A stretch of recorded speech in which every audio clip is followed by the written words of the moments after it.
Bab 521 Nasib Sedingin Es. Nama, Kaisar Tertinggi Pedang Penulis, Luan Si Kuangdao.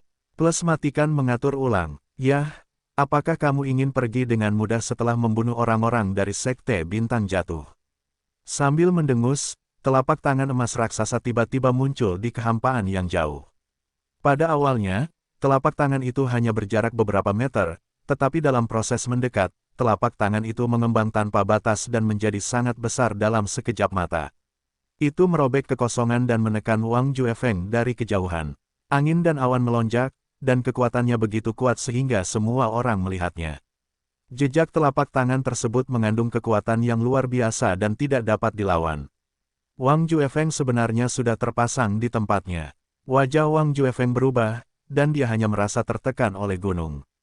Tekanan yang mengerikan itu mencekik. Ini jelas bukan kekuatan yang bisa dia tolak. Sebelum sidik jarinya mendekat, dia telah kehilangan kemampuannya untuk melawan. Sebelum Wang Juefeng memberikan tanggapan apapun, dia harus memaksakan dirinya untuk bertarung mati-matian dalam sekejap. Ketika para murid dari Sekte Pencari Ilmu Pedang yang telah mundur melihatnya, mereka melebarkan mata mereka dan hendak kembali untuk menyelamatkannya. Tetapi mereka didorong oleh kekuatan yang mengerikan sehingga mereka tidak bisa mendekatinya sama sekali. Pada saat kritis itu, swoosh, suara pedang terdengar. Dari gerbang gunung Sekte Pencari Ilmu Pedang, nyala api berwarna merah darah muncul lebih dulu. Itu setipis rambut, itu melingkari tangan raksasa emas itu.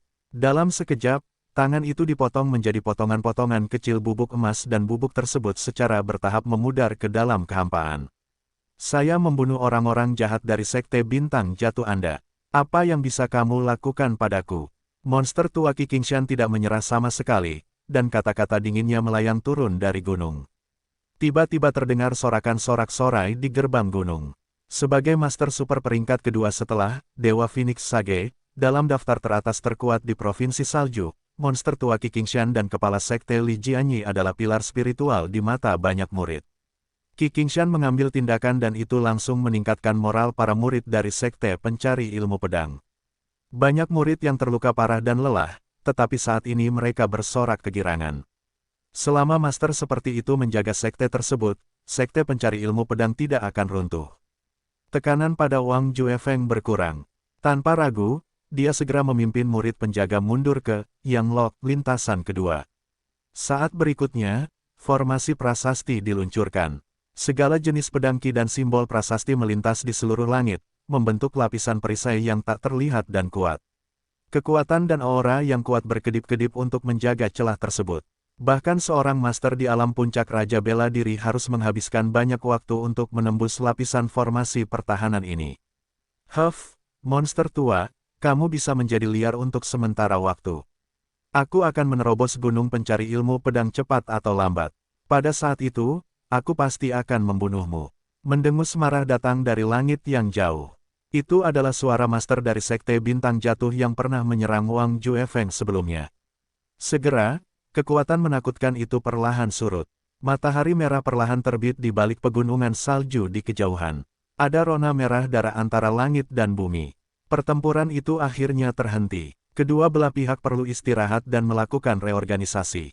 Sekte Pencari Ilmu Pedang telah kehilangan setidaknya lebih dari 200 murid, dan juga kehilangan kesempatan pertama. Situasinya sangat serius. Kerugian dari berbagai kekuatan penyerbu lebih dari 3 kali lipat dari Sekte Pencari Ilmu Pedang, tentu saja, dibandingkan dengan jumlah mereka yang besar, kerugian sekte tersebut masih dapat diterima.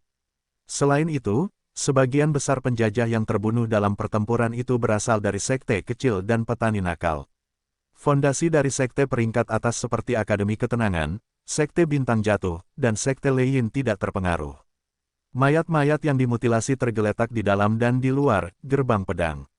Genangan darah di tanah telah membeku, dan es darah, seperti lapisan permata berwarna darah yang indah, mengembun, memantulkan sinar matahari di awal musim dingin dan memberi orang keindahan yang dingin dan mematikan. Para pejuang dengan kostum seni bela diri yang berbeda dan banyak pembudidaya nakal yang berkumpul sementara memanfaatkan waktu untuk beristirahat dan melakukan reorganisasi. Terdengar tangisan samar, seseorang menangis keras sambil memegangi tubuh. Jeritannya serak dan kering, seperti suara binatang yang terluka. Banyak pembudidaya nakal dan sekte kecil telah direkrut secara paksa oleh berbagai kekuatan besar dan mereka diperlakukan sebagai umpan meriam dalam pertempuran semacam itu. Dalam pertempuran sebelumnya, orang-orang dari beberapa sekte kecil telah terbunuh dan sekte tersebut telah dimusnahkan. Mungkin mereka tidak mau menghadapi pertempuran seperti itu, dan mereka bahkan lebih tidak mau menjadi musuh sekte seperti sekte pencari ilmu pedang.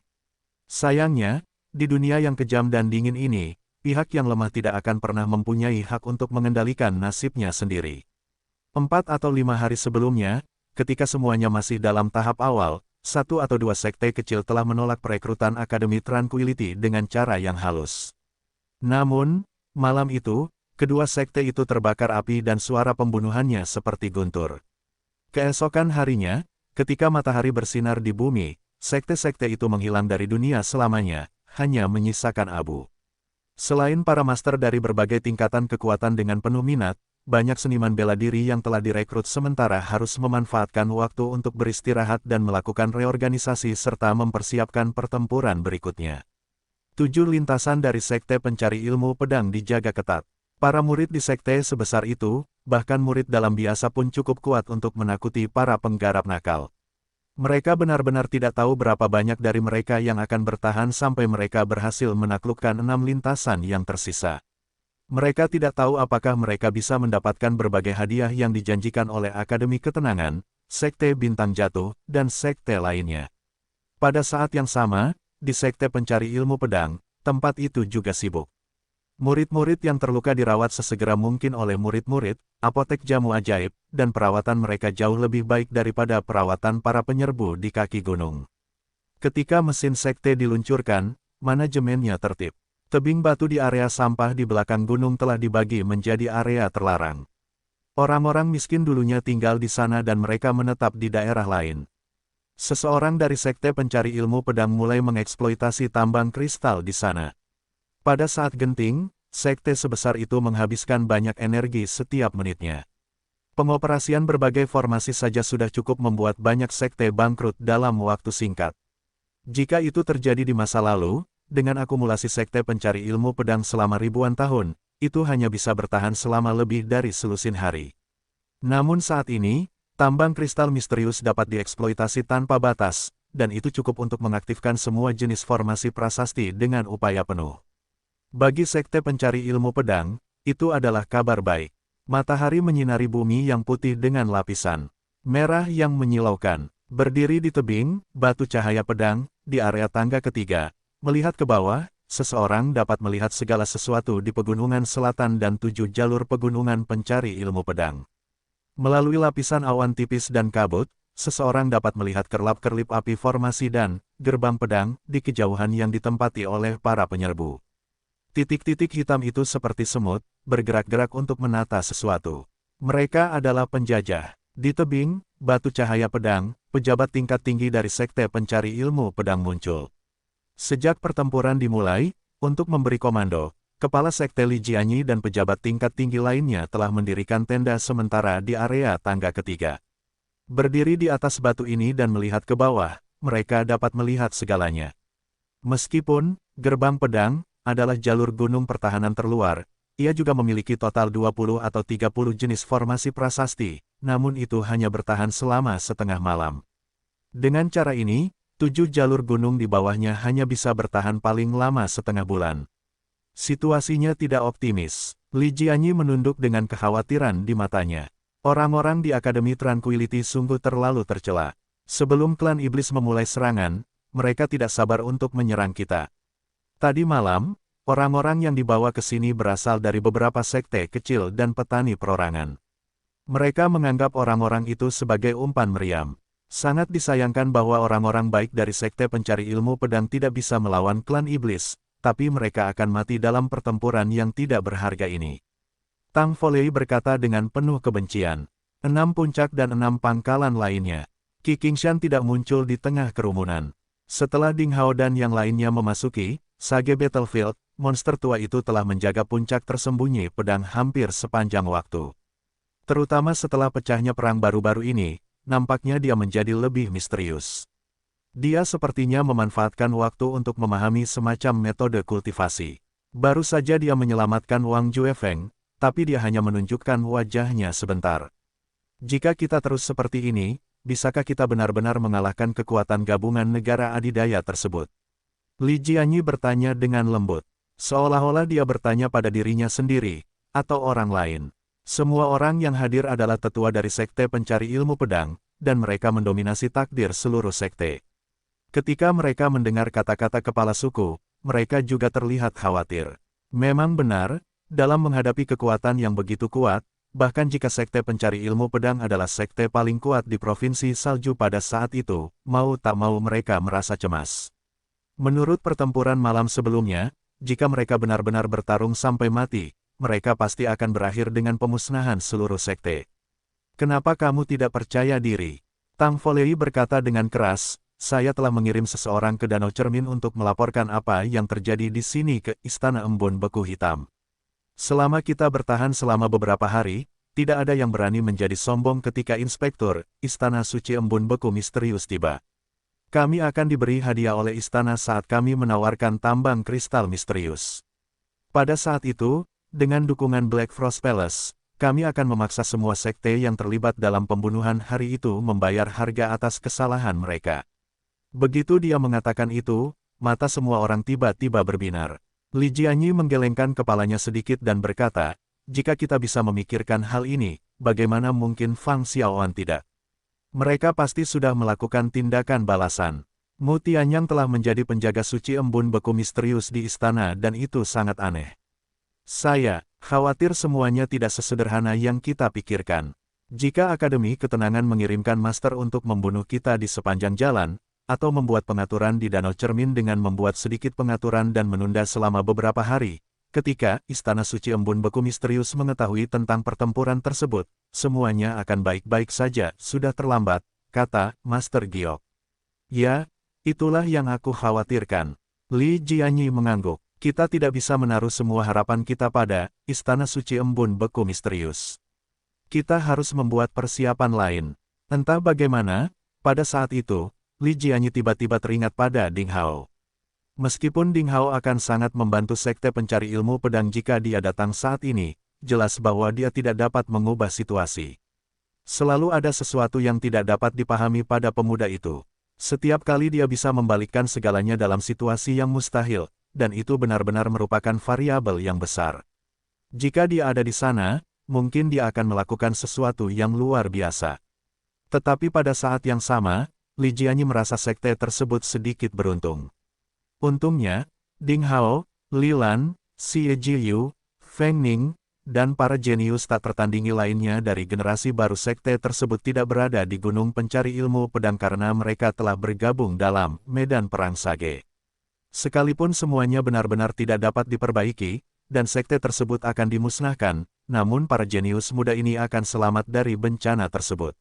Itu semua adalah harapan masa depan sekte tersebut. Selama para remaja ini masih hidup, Sekte Pencari Ilmu Pedang akan dapat berkembang dari generasi ke generasi di masa depan dengan harapan yang semakin besar. Suara Tang Folei yang nyaring dan kuat terdengar lagi di telinganya. Direktur Balai Hukuman mempunyai sifat pemarah.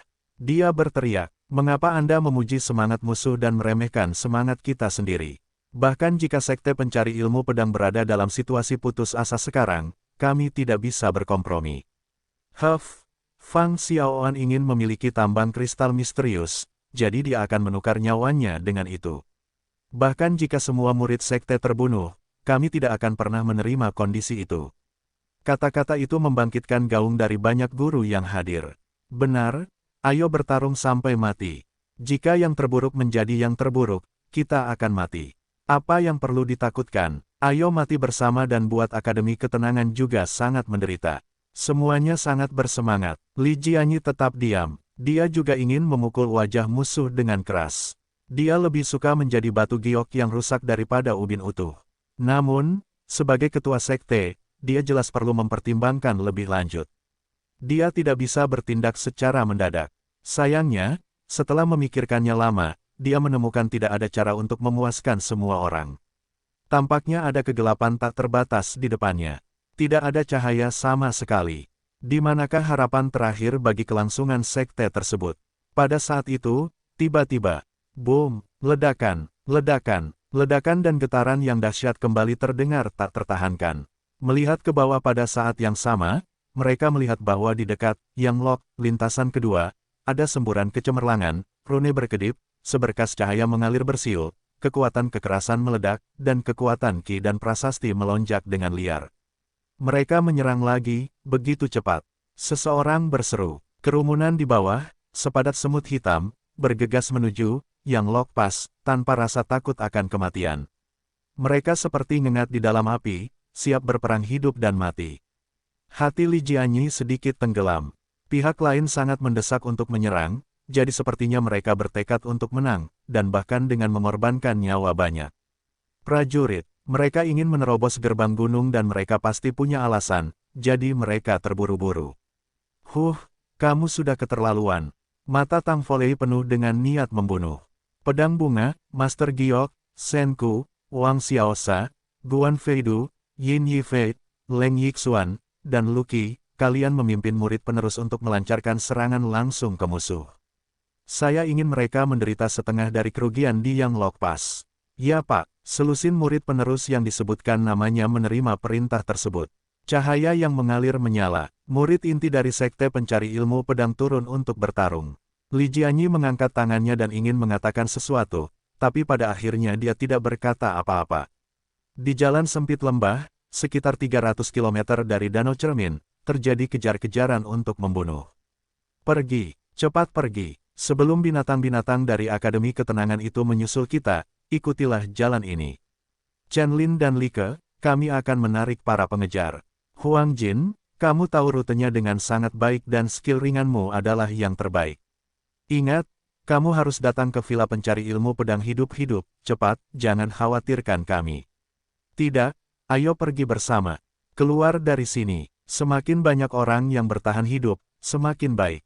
Kita harus mengirimkan berita ini ke Sekte Pencari Ilmu Pedang di Danau Cermin. Kalau tidak, kita akan menjadi pendosa sekte ini. Tapi kamu, apakah kamu ingin kami mati di depanmu sekarang? Pergilah. Beberapa murid dari Sekte Pencari Ilmu Pedang berlumuran darah, meraung. Mereka membuat keputusan setelah berdebat.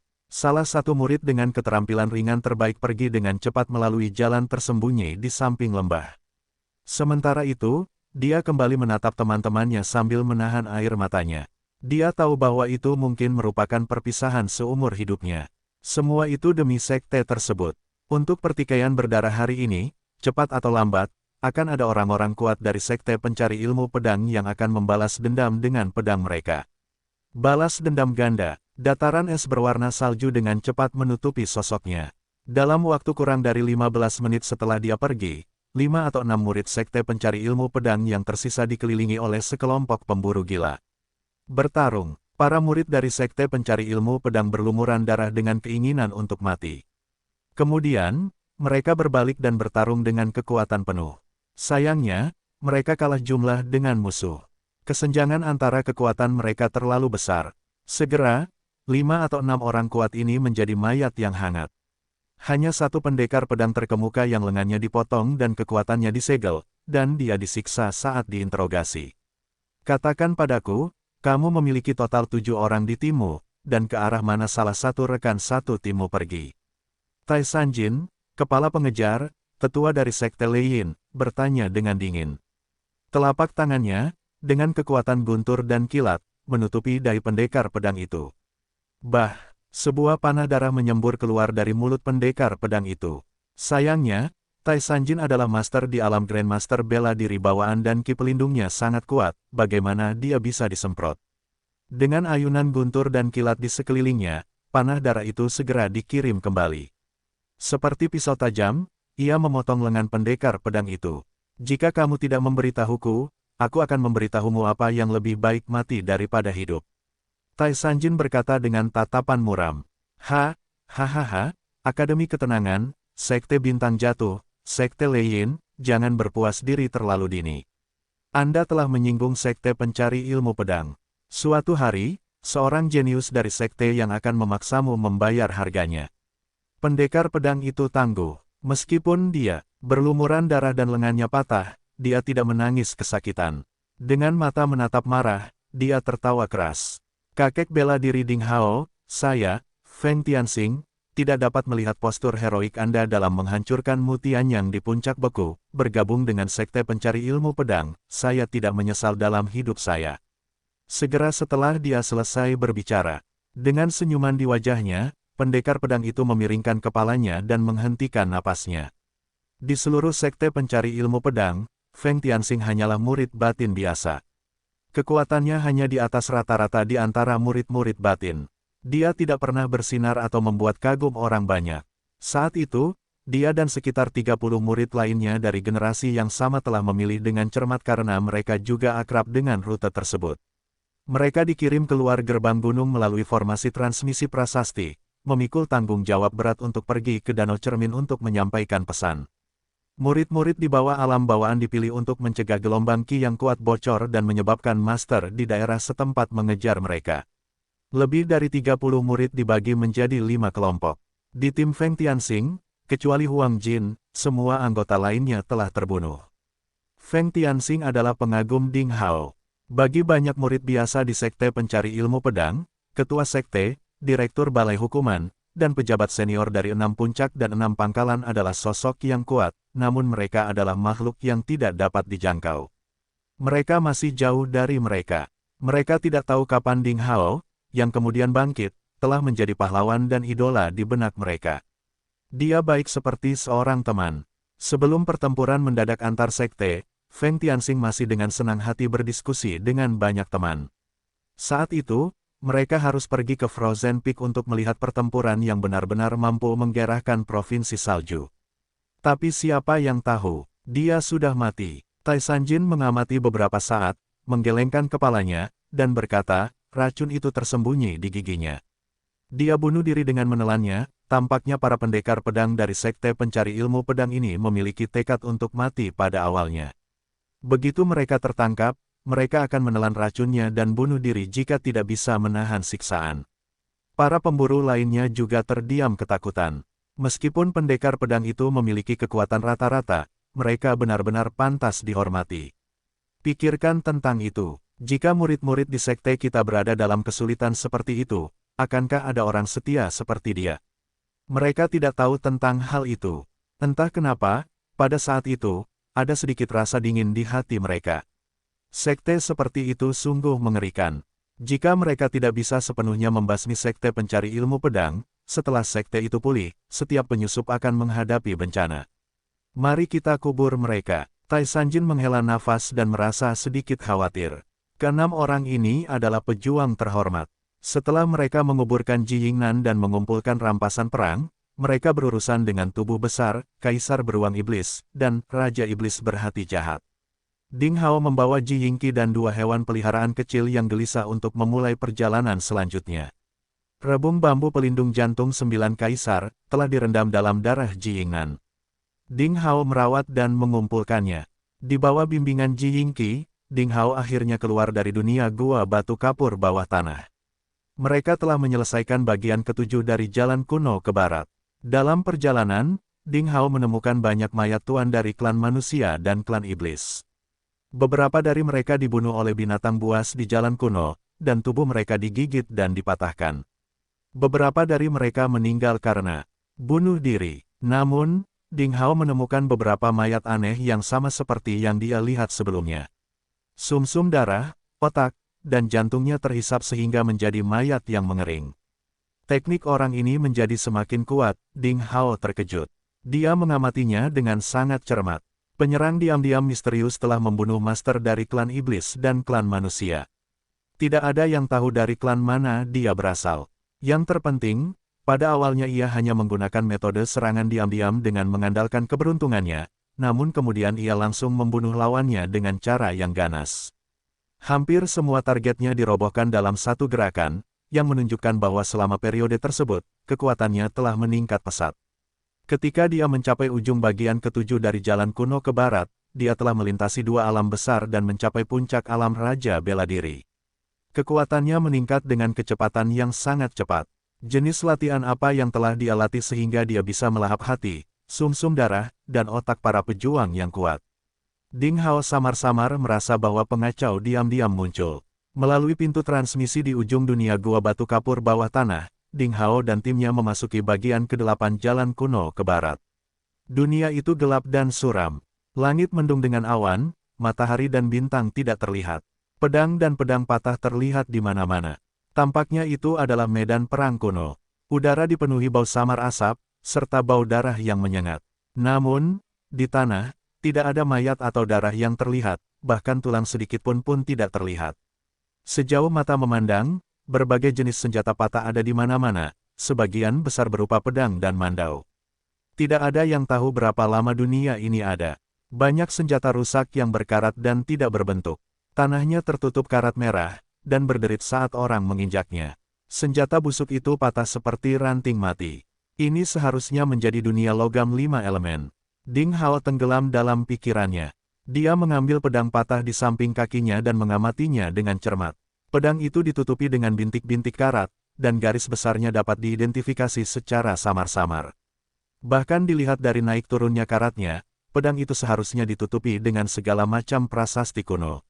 Itu mungkin adalah senjata suci pada tingkat yang berharga, tapi entah bagaimana senjata itu telah rusak. Sekarang ia telah kehilangan spiritualitasnya dan membusuk sepenuhnya. Dengan kekuatan yang lembut, pedang itu pecah berkeping-keping dan jatuh seperti pasir. Ding Hao bertepuk tangan dan terus bergerak maju. Kekuatan penekan hukum kuno di bagian ke-8 jalan kuno ke barat bahkan lebih menakutkan dari sebelumnya. Aktivitas Qi yang bermutasi di tubuh Ding Hao ditekan di bawah alam Grandmaster bela diri bawaan sehingga mustahil baginya untuk terbang di udara. Ding Hao telah mempraktikkan 12 meridian standar dan 6 meridian misterius, sehingga ia memiliki makhluk suci dari pedang dan pedang.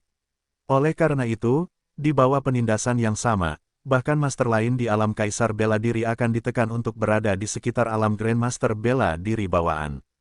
Kekuatan supremasi hukum yang menekan seperti itu merupakan lingkungan yang sangat baik bagi seorang seniman bela diri untuk memadatkan Qi di tubuhnya.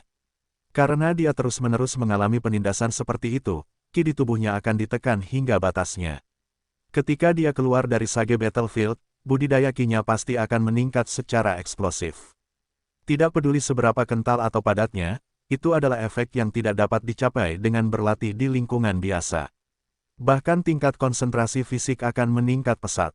Melepaskan perisai Qi-nya, Ding Hao menggendong gadis kecil Ji Yingqi di punggungnya.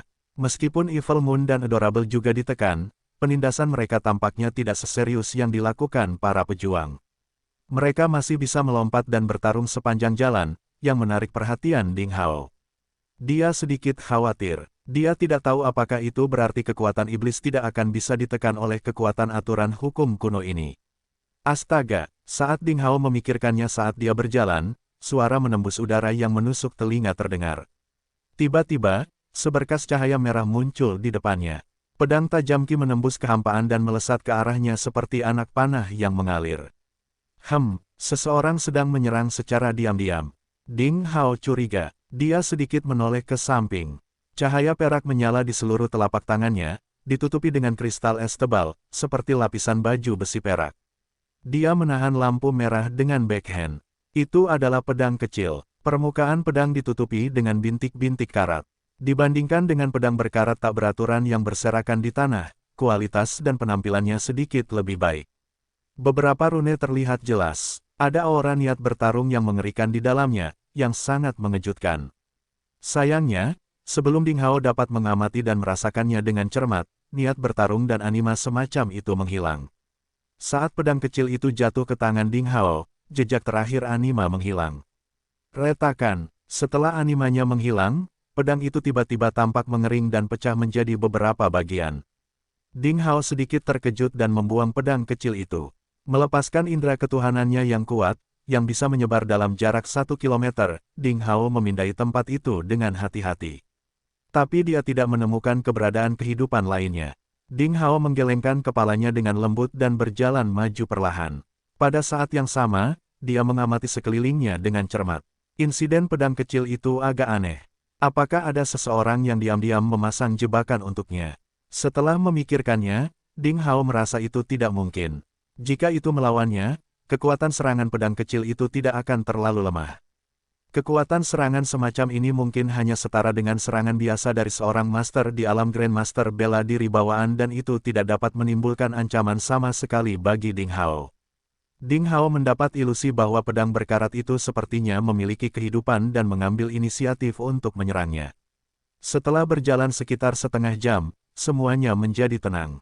Tepat ketika Ding Hao sedikit santai, tiba-tiba, swoosh, astaga, astaga. 3 berkas lampu merah lagi terbang menuju Ding Hao dari 3 arah berbeda dengan suara teriakan, seperti meteor yang terbang melintasi langit. Ding Hao melihatnya dengan sangat jelas kali ini. Ketiga sinar lampu merah itu tiba-tiba meledak dari tumpukan pedang dan pedang patah di tanah. Pada saat itu, tidak ada fluktuasi ki dari seniman bela diri manapun dari klan manusia atau kekuatan iblis dari master manapun dari klan iblis. Sebuah ide muncul di benak Ding Hao dan dia menunjuk ke kehampaan. 3 berkas lampu merah langsung mengembun menjadi 3 keping kristal es dan jatuh ke tangannya. Melihatnya dengan cermat, Ding Hao menemukan bahwa 3 pedang kecil aneh membeku di dalam kristal es. Panjangnya kurang dari setengah meter. Mereka berkarat, dan bahan mentahnya tidak dapat diidentifikasi lagi. Namun, prasasti kuno yang tersembunyi di balik karat tampak sangat jelas. Kekuatan yang sangat aneh dan niat membunuh mengalir di pedang. Ditutupi dengan kristal es, anima kedua pedang kecil itu dikonsumsi dan menghilang dalam sekejap.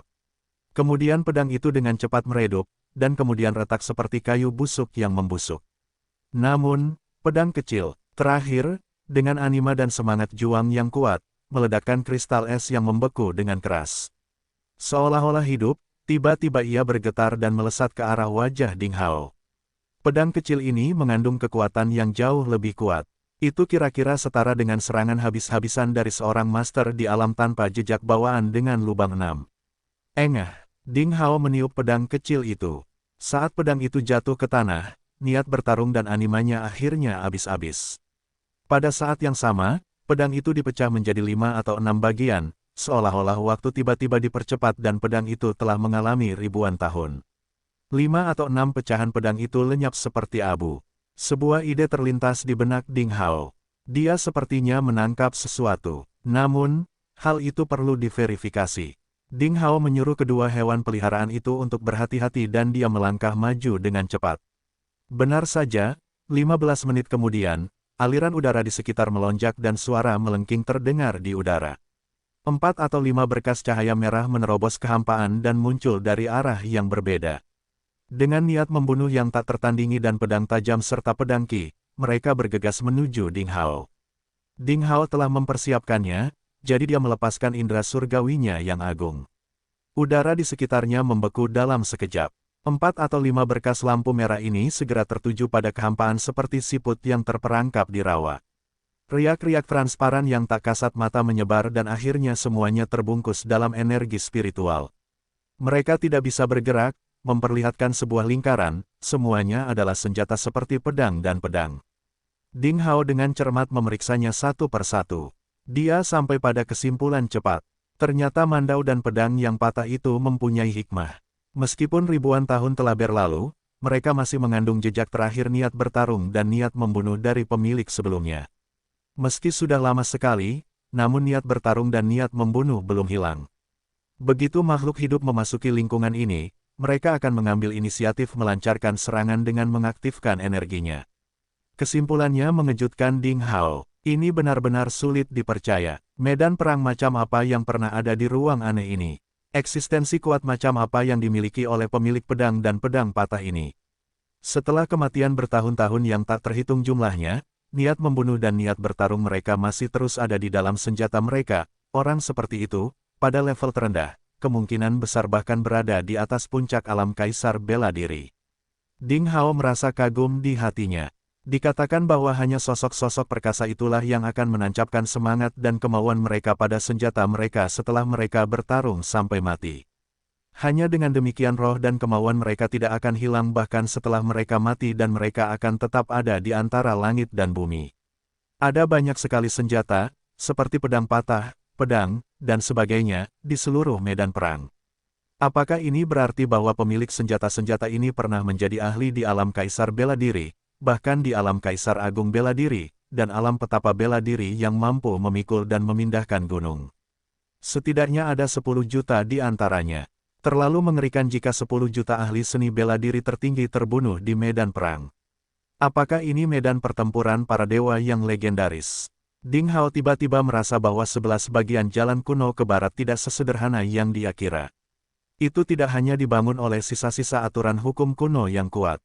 Setiap bagian jalan kuno adalah sebuah dunia, dan setiap dunia mengandung berbagai jenis misteri aneh. Bagi seniman bela diri, ini adalah lingkungan latihan yang sempurna, kota raksasa yang megah di surga tertinggi. Peta tablet batu yang telah hilang selama 10.000 tahun.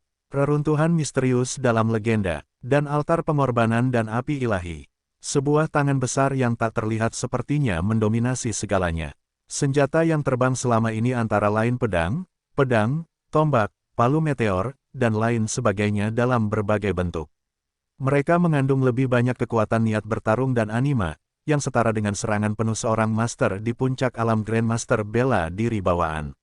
Berbeda dengan pedang patah kecil yang menimpa Ding Hao sebelumnya, pedang itu lebih lengkap, tidak terlalu berkarat, dan mengandung anima serta niat bertarung yang lebih kuat. Ding Hao menyegel senjata-senjata ini untuk sementara dengan metode rahasia kekuatan spiritual. Dia memverifikasi salah satu pedang berkarat itu.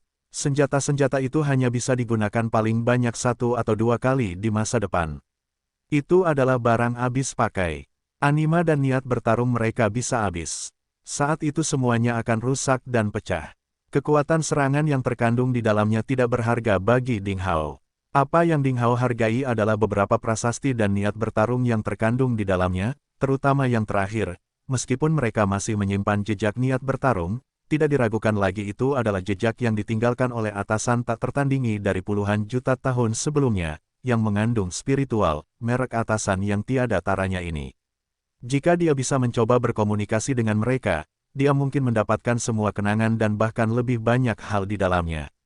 Sayangnya, budidaya, main esensial, miliknya saat ini hanya berada di level ke-6, jadi dia tidak bisa berkomunikasi dengan niat bertarungnya. Jika dia bisa mencapai alam, langit dan bumi kehendak Tuhan, tingkat ke-7, dia mungkin bisa mencobanya. Setelah mengamati dengan cermat, Ding Hao terus bergerak maju. Kondisi mental Ji Yingqi menjadi jauh lebih baik dari sebelumnya. Gadis kecil itu sepertinya telah melupakan tragedi sebelumnya, dan senyuman perlahan muncul di wajahnya. Dia mulai berbicara dengan Ding Hao, dan dia akan berinisiatif untuk bertanya banyak tentang wilayah utara. Ding Hao tahu bahwa dia bukannya tidak berperasaan, tetapi dia berusaha untuk hidup dengan baik, seperti yang dia janjikan di depan makam Ji Yingnan. Hanya dengan hidup bahagia, kakaknya yang terlihat dingin itu bisa benar-benar beristirahat dengan tenang. Dengan dialog yang disengaja atau tidak disengaja tersebut, Ding Hao semakin merasa bahwa gadis ini tidak sederhana. Dia luar biasa pintar. Dengan sedikit wawasan, dia bisa menyimpulkan hal lain dari satu fakta. Mengenai budidaya seni bela diri, dia akan membuat banyak spekulasi dan anggapan yang mengejutkan Ding Hao. Jika bukan karena dia yakin bahwa Ji Yingqi tidak pernah berlatih seni bela diri, Ding Hao akan benar-benar berpikir bahwa dia berpura-pura tidak tahu apa-apa. Sangat sulit dipercaya bahwa seorang gadis kecil yang tidak berpengalaman yang hanya membaca buku dan tidak memiliki pengalaman kultivasi telah mencapai ranah Grandmaster dalam banyak teori seni bela diri. Dia jelas memiliki kemampuan luar biasa untuk membuat prediksi, dan persepsi yang tajam tentang esensi objek yang rumit setelah dianalisis. Jika orang seperti itu berlatih seni bela diri, mereka pasti akan menjadi seorang jenius yang hebat. Saya tidak akan berlatih seni bela diri. Setelah mendengar penilaian Ding Hao terhadap dirinya sendiri, Ji Yingqi dengan tenang menggelengkan kepalanya dan berkata, dalam hidupku, aku tidak akan berlatih seni bela diri atau pemurnian ramuan. Mengapa tidak? Ding Hao bertanya dengan sedikit rasa ingin tahu. Ji Yingqi menggelengkan kepalanya dan tidak berkata apa-apa. Setelah beberapa lama, gadis itu berkata dengan lembut, hanya saja aku tidak mau. Saya tidak tahu mengapa, saya akan menghidupkan kembali keluarga Ji di Provinsi Giok dengan cara saya sendiri. Saya akan membuktikan bahwa di dunia ini di mana orang-orang kuat memerintah, meskipun saya tidak memahami seni bela diri, saya dapat mengubah segalanya dengan otak saya. Ding Hao tertegun dan tidak mengatakan apapun. Mungkinkah ada orang seperti itu? Tanpa berlatih seni bela diri, bisakah seseorang tetap bertahan di dunia yang dingin dan kejam ini? Ding Hao tidak yakin. Tetapi jika Ji Yingqi ingin mencobanya, saya menantikannya. Dengan indera pengarahan yang sempurna dari Ji Yingqi, Ding Hao tidak lagi khawatir tersesat. Meskipun dunia ini seluruhnya terdiri dari pedang dan pedang patah, kemungkinan besar seseorang akan tersesat. Ji Yingqi menyelamatkan kelompok tersebut dari rasa malu karena berputar-putar. Asumsi Ding Hao terbukti. Sepanjang jalan, ada beberapa senjata dengan ki spiritual yang bertarung, yang telah diwujudkan dalam sisa-sisa banyak pedang dan pedang yang patah, yang segera menyerang Ding Hao dan yang lainnya setelah merasakan makhluk hidup. Mereka bertindak seperti binatang buas yang dibangunkan dari tidurnya. Aduh, astaga, berbagai garis cahaya merah menembus kehampaan, membawa aura yang menakutkan. Ding Hao dengan sabar menyegel dan mengawetkan senjata-senjata ini dengan melawan ki spiritual. Dia menyimpannya di tas luar angkasa di perut Evil Moon. Tas luar angkasa ini adalah jenis wadah luar angkasa yang dibuat Ding Hao saat dia mencoba mempelajari teknik casting. Itu terbuat dari bulu dan tulang berbagai spesies yang masih hidup di tanah tanpa noda yang dibunuh oleh Ding Hao di Sage Battlefield. Itu adalah kontainer terbesar yang dibuat oleh Ding Hao sejauh ini, dan memiliki ruang lebih dari 100 hektar. Sepanjang jalan, Ding Hao mengumpulkan semua jenis bahan ajaib, tumbuhan berharga, dan benda langka lainnya, dan memasukkannya ke dalam kantong luar angkasa. Evil Moon juga sangat senang menjadi pengurus rumah tangga kucing. Meong, saya bertugas menjaga semua harta karun. Haha, katanya sambil menepuk-nepuk tas luar angkasa kecil berwarna putih di perutnya. Tasnya yang berat membuatnya sangat puas.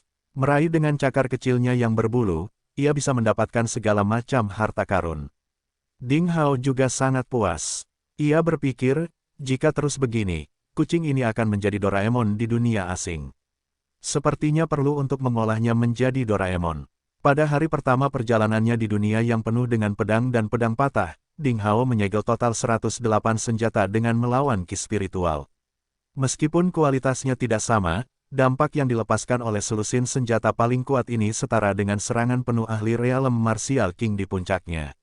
Kekuatan yang paling lemah setara dengan ahli realem martial grandmaster bawaan. Mungkin kekuatan semacam ini tidak mengancam di Sage Battlefield.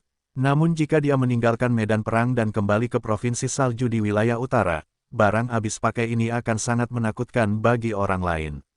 Bahkan atasan berpengalaman seperti Qi Qingshan dan Lu Xiongfei di Provinsi Salju harus menangani serangan seperti itu dengan hati-hati. Jika tidak, mereka mungkin akan mati. Sangat disayangkan bahwa senjata-senjata yang mengandung ki spiritual ini telah rusak parah dalam jangka waktu yang lama. Bagaimanapun, itu hanyalah barang habis pakai. Di malam hari, bulan merah muncul di langit. Tepat pada saat itu, sesuatu yang aneh terjadi. Ketika cahaya semerah darah mendarat di kantong luar angkasa, banyak pedang dan pedang patah yang redup mulai berkilauan dengan sinar merah, seolah-olah mereka memiliki kehidupan dan menyerap cahaya merah. Dari bulan merah ke dalam tubuh mereka yang rusak. Perlahan, cahaya mengalir dan beredar di sepanjang tanda kuno buram pada bilahnya. Ding Hao mengamati dengan sangat cermat. Dia menemukan bahwa sebagian besar senjata yang rusak tidak dapat sepenuhnya menyerap esensi dari bulan merah. Mereka sepertinya menyerap energi semacam ini secara naluriah. Sayangnya, karena kerusakannya terlalu parah, energi merah tua beredar di alur prasasti dan kembali ke udara. Namun, beberapa senjata dengan kualitas sedikit lebih tinggi dapat menyerap cahaya merah ke bilahnya sedikit demi sedikit. Setiap kali senjata menyerap sedikit sari bulan merah semacam ini, kualitasnya akan meningkat, dan karat pada bilahnya akan sedikit memudar. Mereka sebenarnya secara aktif menyempurnakan diri mereka sendiri. Ding Hao terkejut. Dia merasa segala sesuatu di dunia ini sangat aneh. Senjata yang tertidur di siang hari sepertinya memiliki jiwa di malam hari. Namun, kecepatan pemulihannya terlalu lambat. Begitu lambatnya sehingga selama puluhan juta tahun, sebagian besar senjata yang rusak ini tidak dapat sepenuhnya mengembalikan bentuk semula. Mereka rusak parah. Sulit membayangkan pertempuran seperti apa yang telah mereka lalui yang membuat senjata-senjata yang sebelumnya berharga ini hancur sedemikian rupa. Perhatian Ding Hao dengan cepat tertuju pada esensi bulan merah. Cahaya yang dapat memperbaiki senjata rusak ini benar-benar mengandung kekuatan logam murni yang tak terbayangkan. Ding Hao telah menduga bahwa ini adalah dunia properti logam, dan dia benar. Keberadaan sejumlah besar senjata pecah menyebabkan udara mengandung unsur logam yang kaya, dan cahaya bulan merah semacam ini membuat metal Qi semakin intens di malam hari. Kekuatan elemen logam murni ini dapat meningkatkan kualitas senjata dan baju besi, pikir Ding Hao. Ding Hao mengeluarkan 6 senjata raksasa, meletakkannya di sampingnya, dan mengeluarkan pedang berkarat itu. Spekulasinya ternyata benar, dan sesuatu berubah. Ketika cahaya merah menyinari pedang pemotong bulan, Tian Ke, dan senjata raksasa lainnya, pedang mereka mengeluarkan suara mendengung. Prasasti bawaan yang aneh pada bilahnya juga berubah. Gumpalan esensi yang dikumpulkan oleh cahaya merah tua ke arah bilahnya. Prasasti aneh itu berkedip-kedip, dan nyala api putih aslinya berubah menjadi merah.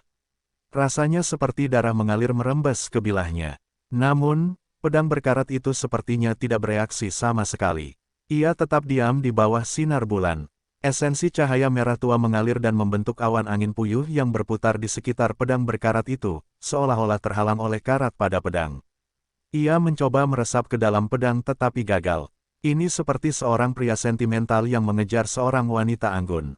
Namun, pedang berkarat yang pendiam dan mulia itu sepertinya tidak peduli sama sekali dengan cahaya merah tua ini. Ding Hao mengamati sebentar dan tidak lagi memperhatikannya. Ia meletakkan formasi prasasti di tempat yang sama dan mendirikan tenda. Ji Yingqi dan kedua hewan peliharaannya pergi ke tenda untuk beristirahat, sementara Ding Hao mulai berpacu dengan waktu untuk berkultivasi. Cahaya merah bulan merah antara langit dan bumi sepertinya ditarik oleh kekuatan tak terlihat dan menyatu menuju Ding Hao. Ding Hao melepas bajunya dan hanya mengenakan celana. Cahaya merah tua menembus ribuan pori-porinya, meresap ke dalam daging dan pembuluh darahnya, lalu masuk jauh ke dalam tulangnya. Lapisan api merah berkilauan di tubuh Ding Hao. Seiring berjalannya waktu, kapiler darah dan saluran meridian Ding Hao mulai berkedip merah. Ketika dia menjalankan keterampilan sihirnya, tubuhnya sekristal batu giok, dan otot serta tulangnya seperti batu giok transparan. Kotoran di tubuhnya hampir semuanya telah dikeluarkan. Sebaliknya, garis merah mudah terlihat. Garis padat menyebar ke seluruh tubuh Ding Hao dan akhirnya menutupi seluruh tubuhnya. Ini adalah kekuatan mengerikan dari metode pertarungan tak terkalahkan. Setelah memasuki main esensial tingkat keempat, Ding Hao dapat langsung menyerap energi dari dunia luar untuk melemahkan tubuh fisiknya, tidak seperti pejuang biasa, yang hanya dapat mengandalkan pernapasan dan sirkulasi Qi di tubuh mereka untuk menyerap energi dari luar dunia. Oleh karena itu, kecepatan kultivasinya jauh lebih cepat daripada prajurit biasa. Sepanjang malam, Ding Hao menyerap energi bulan merah. Baru keesokan paginya ketika bulan merah di langit menghilang, Ding Hao mengakhiri budidayanya. Setelah berkultivasi sepanjang malam, dia telah menyerap sejumlah besar esensi logam murni dan menyimpannya di dalam tubuhnya. Karena ada batasan waktu yang dihabiskan di dunia ini, satu-satunya hal yang dapat dia lakukan adalah memanfaatkan waktu terbatas tersebut untuk menyerap kekuatan esensi logam alih-alih meluangkan waktu untuk mengasimilasinya. Namun, di masa depan, setelah meninggalkan Sage Battlefield, akan ada banyak waktu untuk mengubah energi secara perlahan dan mengasimilasinya ke dalam tubuhnya. Dengan energi batu giok yin yang disimpan di dalam tubuhnya, Ding Hao secara kasar dapat memperkirakan bahwa jika dia menyerap semua energi, kekuatan fisiknya akan meningkat lebih jauh, yang akan menyamai kekuatan ahli alam kaisar bela diri dengan 3 lubang. Keesokan harinya, mereka berangkat lagi. Sepanjang jalan, Ding Hao menyegel banyak senjata dengan niat bertarung dan Qi spiritual. Dia juga menemukan mayat beberapa ahli klan manusia dan klan iblis yang terbunuh oleh senjata tersebut. Ketika matahari akan terbenam kembali, Ding Hao akhirnya berjalan keluar dari dataran yang terdiri dari pedang dan pedang patah tak berujung dan tiba di pegunungan terjal. Ketika dia memusatkan perhatian padanya, dia sangat terkejut. Gunung merah yang menjulang tinggi ini sebenarnya terbuat dari senjata yang rusak. Ribuan pedang dan pedang patah bertumpuk, dan beberapa pedang berkarat berkedip-kedip. Mereka bertumpuk seperti tumpukan jerami yang menjulang tinggi ke langit. Sungguh sulit membayangkan berapa banyak pedang patah dan pedang yang dibutuhkan untuk menghasilkan gunung seperti itu yang membentang jauh di kejauhan. Sungguh luar biasa melihat pedang dan pedang yang padat ini, bertumpuk secara kacau. Meskipun Ding Hao tidak menderita tripofobia, ketika dia melihat sekeliling, dia masih merasa pusing. Gelombang kilogam jahat dan niat membunuh melonjak ke langit, menimbulkan topan tak berujung, yang berputar dan bersiul di punggung gunung. Yang lebih menakutkan lagi adalah ada bayangan setan dan dewa yang berkedip-kedip dan mengaum di dalam topan. Cuplikan adegan pertempuran yang menghancurkan terus diputar, seolah-olah itu adalah film. Dalam pertempuran, para dewa dan iblis bertarung, semi-iblis bergerak bebas, dan segala macam keterampilan magis dan teknik bertarung luar biasa yang berada di luar kemampuan manusia muncul. Ini seharusnya merupakan ilusi yang dibuat oleh niat bertarung dan ki spiritual yang terkandung dalam jutaan pedang dan pedang yang patah. Ini adalah adegan pertempuran yang pernah diikuti oleh pemilik senjata ini di masa lalu. Terlepas dari kenyataan bahwa jutaan tahun telah berlalu, hanya semangat bertarung yang kuat di dalam senjata-senjata ini yang tersisa. Tidak peduli berapa tahun telah berlalu, masih ada jejak niat bertarung. Banyak sisa niat bertarung berkumpul untuk membentuk pemandangan mengerikan yang selalu berubah di pegunungan.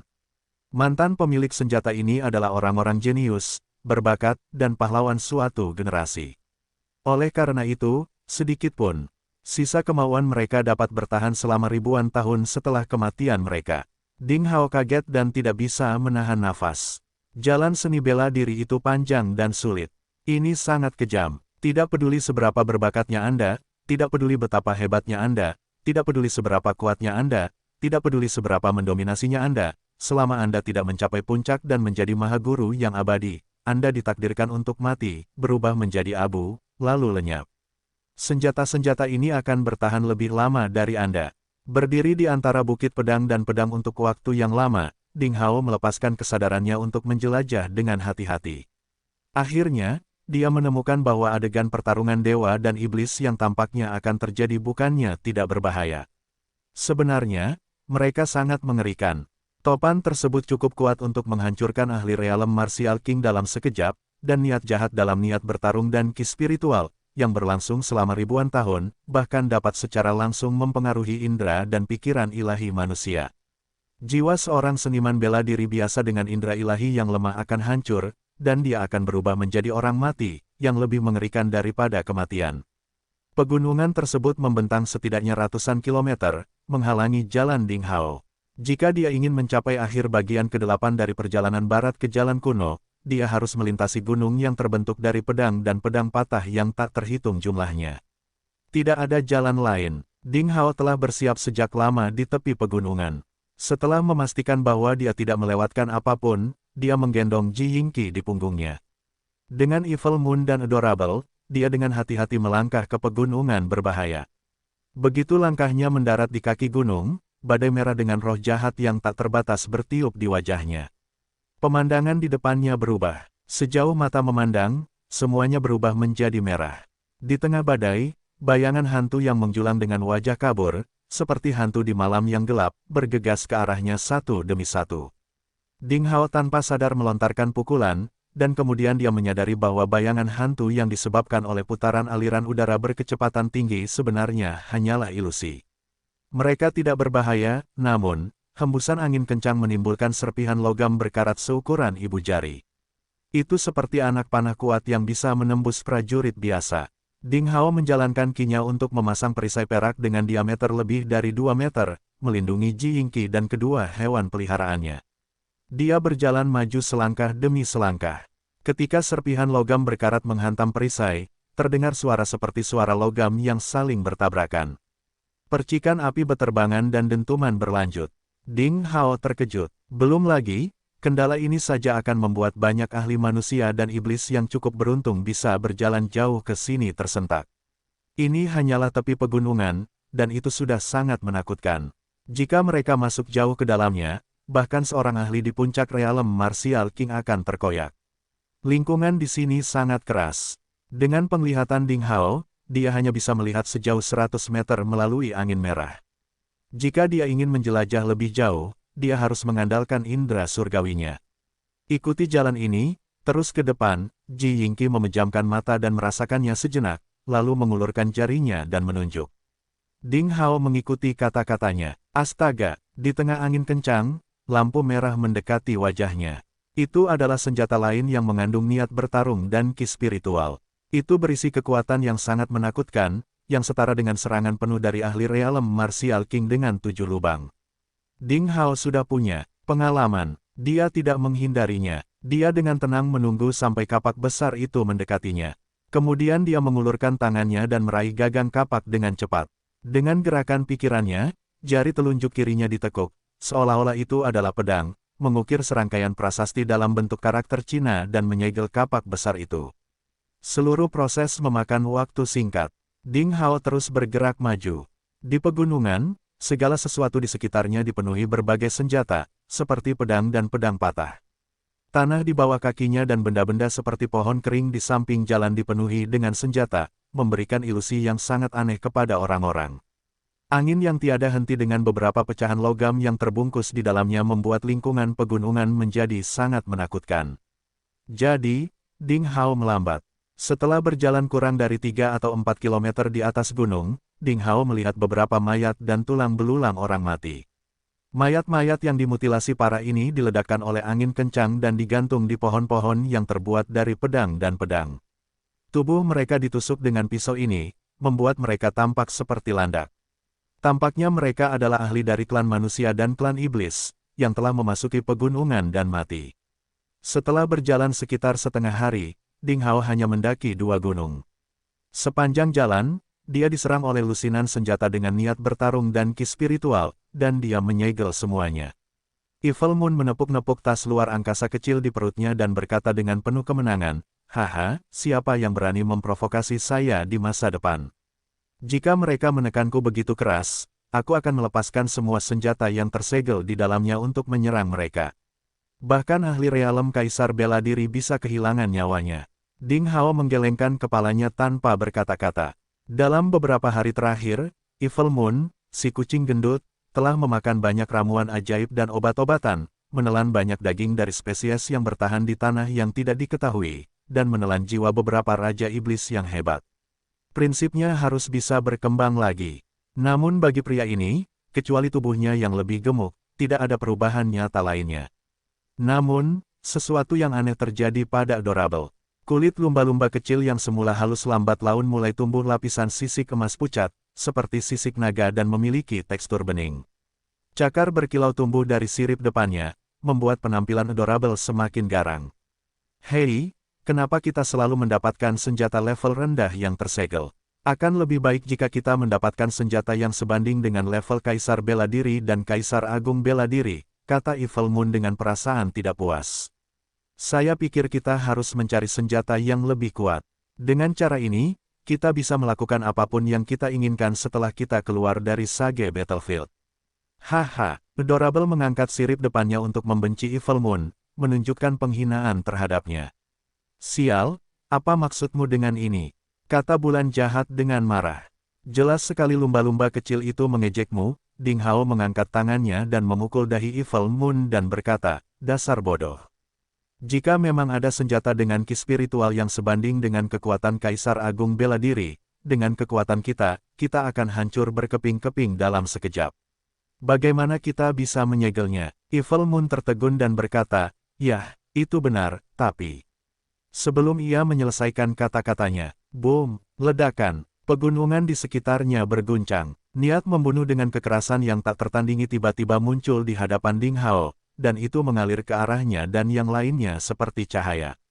Ini adalah niat membunuh di dekat alam Kaisar Bela Diri berlubang 4. Ding Hao kaget dan tiba-tiba menjadi serius.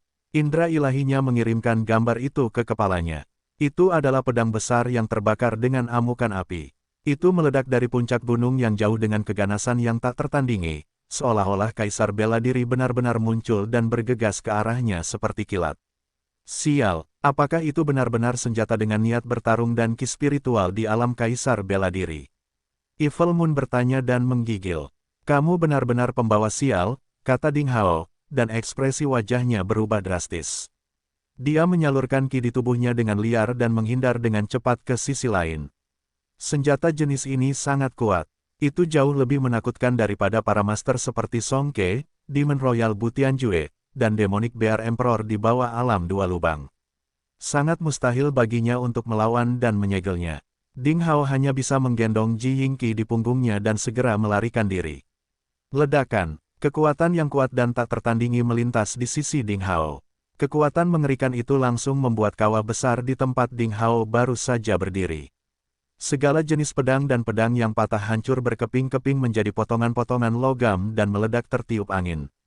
Bang, bang, Ding Hao menopang perisai Qi di depannya, yang terus-menerus terkena pecahan logam dan mengeluarkan serangkaian bunga api.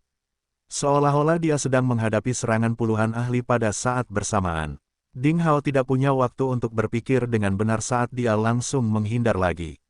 Karena pedang raksasa yang terbakar api itu tidak hancur setelah gagal mengenai Ding Hao, meskipun kekuatannya telah berkurang banyak, ia masih memiliki kekuatan untuk melakukan serangan kedua. Hanya ada sedikit getaran di depannya, dan kemudian pedang itu seketika menjadi cahaya yang berkedip, beralih ke Ding Hao dan melakukan serangan lagi. Pada saat ini, pedang itu lewat sangat dekat dengan Ding Hao. Dalam sekejap, Ding Hao melancarkan pukulan backhand ke tubuh pedang yang menyala itu. Mengeluarkan jeritan yang mengerikan, pedang raksasa itu berputar menjauh darinya dan menghantam bukit logam setinggi puluhan meter di kejauhan. Kekuatan itu menghancurkan seluruh bukit logam saat ribuan pecahan logam beterbangan di langit, mengeluarkan derit gesekan logam seperti kucing yang mencakar kaca. Ding Hao harus memanggil perisai Qi dengan seluruh kekuatannya untuk bertahan melawan puing-puing logam yang beterbangan. Untuk sesaat, semuanya menjadi sunyi. Ding Hao menemukan pedang menyala di bawah bukit logam yang runtuh. Setelah diserang 2 kali, pedang itu akhirnya kehabisan semangat berperang dan menjadi tidak lagi kuat, seperti prajurit biasa.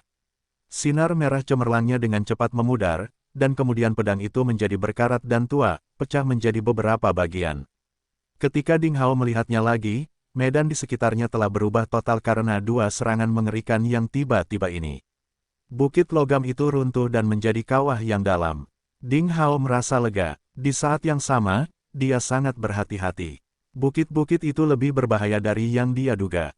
Kekhawatirannya kini menjadi kenyataan. Berdasarkan situasi sebelumnya, dia menduga ada senjata roh yang suka berperang yang sebanding dengan kekuatan Kaisar Bela Diri tingkat tinggi atau bahkan Kaisar Agung Bela Diri di perbukitan.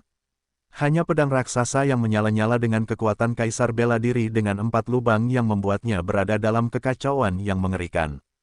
Jika lebih banyak saingan yang mendatanginya, dia mungkin akan segera keluar. Berpikir sejenak, Ding Hao mencoba menghubungkan Master Pedang dan Master Pedang dalam pikirannya. Sayangnya, tidak ada respon, karena kedua monster tua itu sepertinya tertidur tanpa henti. Menatap perbukitan logam yang menjulang di tengah badai merah, Ding Hao menarik napas dalam dan perlahan. Setelah berpikir sebentar, dia akhirnya mengambil keputusan, mengepalkan pedang berkarat itu dan terus berjalan ke depan. Begitu dia bertemu lagi dengan senjata roh suka berperang yang tak tertandingi, dia hanya bisa mengandalkan pedang berkarat untuk menyelesaikan krisis.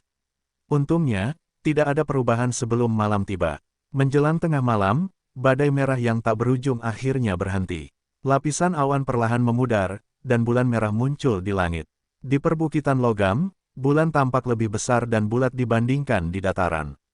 Dan itu sangat jelas dengan kecemerlangan merah tua yang lebih kaya. Dibandingkan dengan dataran, roh tajam dan emas di sini lebih kaya setidaknya puluhan kali lipat. Dan bahkan bau logam yang kental dapat ditemukan di udara. Gur, Evil Moon berdiri di depan pintu tenda, seperti serigala yang menggeram. Dia membuka mulutnya lebar-lebar, memuntahkan cahaya merah tua di udara. Lapisan roh merah yang menjulang tidak termasuk dalam bulunya yang seputih salju. Berkoak, berkoak, lumba-lumba, adorable, juga sepertinya menemukan sesuatu yang tidak biasa. Dia berjongkok di samping Evil Moon, membuka mulutnya dan membuat gelembung berdiameter 1 meter. Di bawah kendalinya, gelembung transparan itu berguling-guling di udara dengan cepat, dan segera menjadi merah setelah menyerap cahaya merah tua. Kemudian dia menghirup gelembung itu ke dalam mulutnya, dan ketika gelembung itu diludahkan lagi, kekuatan merahnya diserap dan gelembung itu menjadi transparan kembali.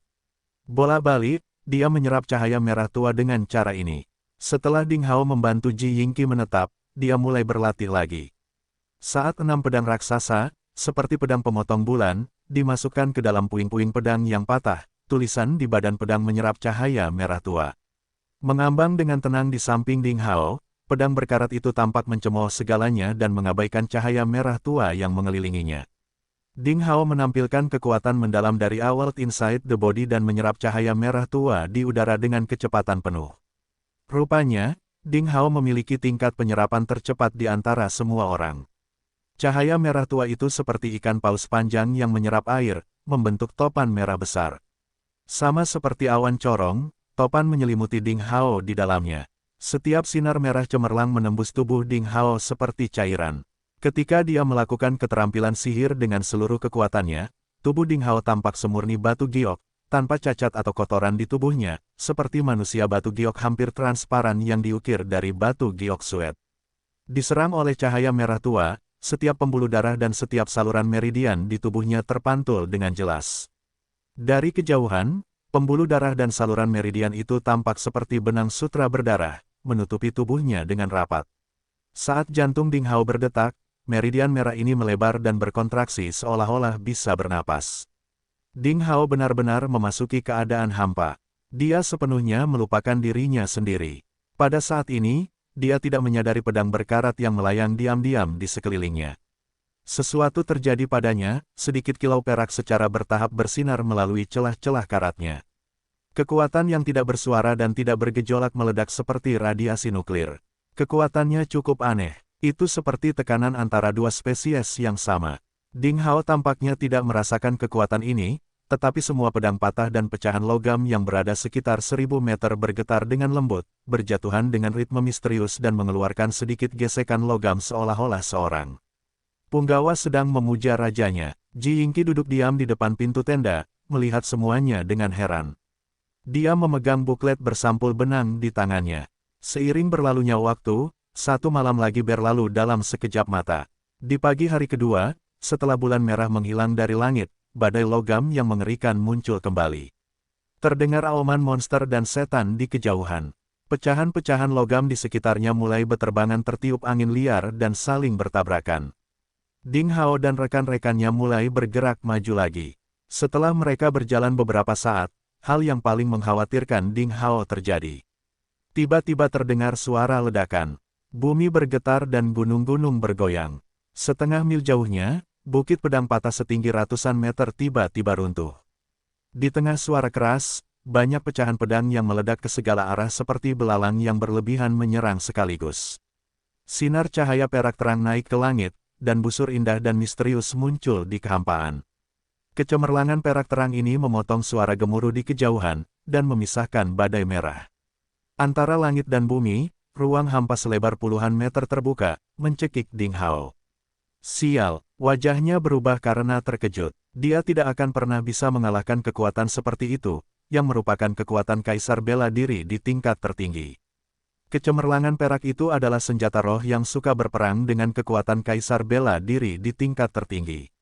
Menghadapi kekuatan seperti itu, dia tidak bisa melarikan diri. Cahaya perak terang belum tiba, dan fungsi Qi yang luar biasa seperti badai yang bergejolak telah sepenuhnya menargetkan Ding Hao. Tampaknya hal itu tidak hanya akan menghancurkannya menjadi daging, tetapi bahkan menghancurkan seluruh dunia. Ding Hao segera memasukkan Hell Ice Qi ke dalam pedang berkarat, dengan liar menghasut kekuatan pedang berkarat itu. Bang! Tangisan panjang keluar dari pedang berkarat itu.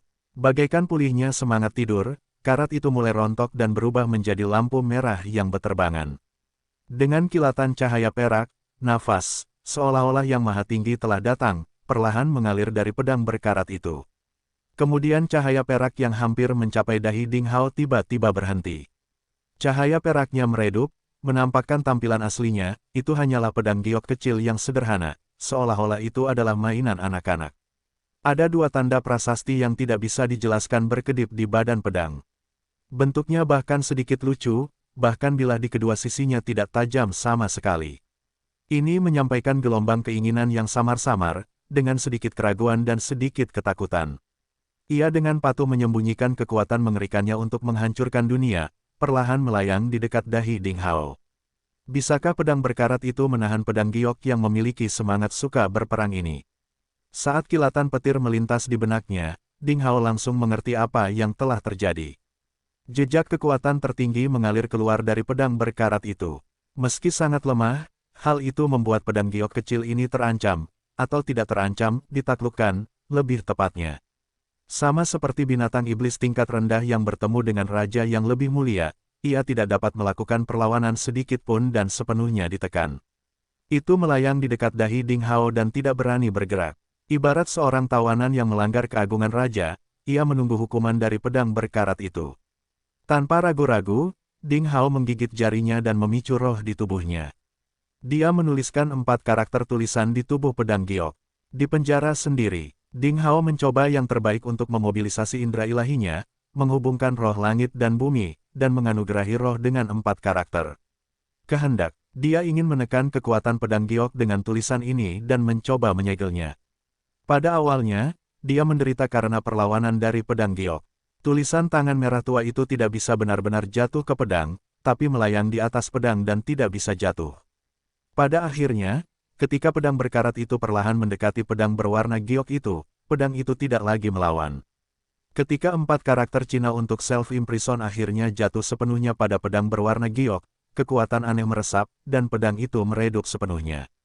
Kekuatan mengerikan yang terkandung di dalamnya disegel dan diubah menjadi benda kecil yang sepertinya bebas ancaman.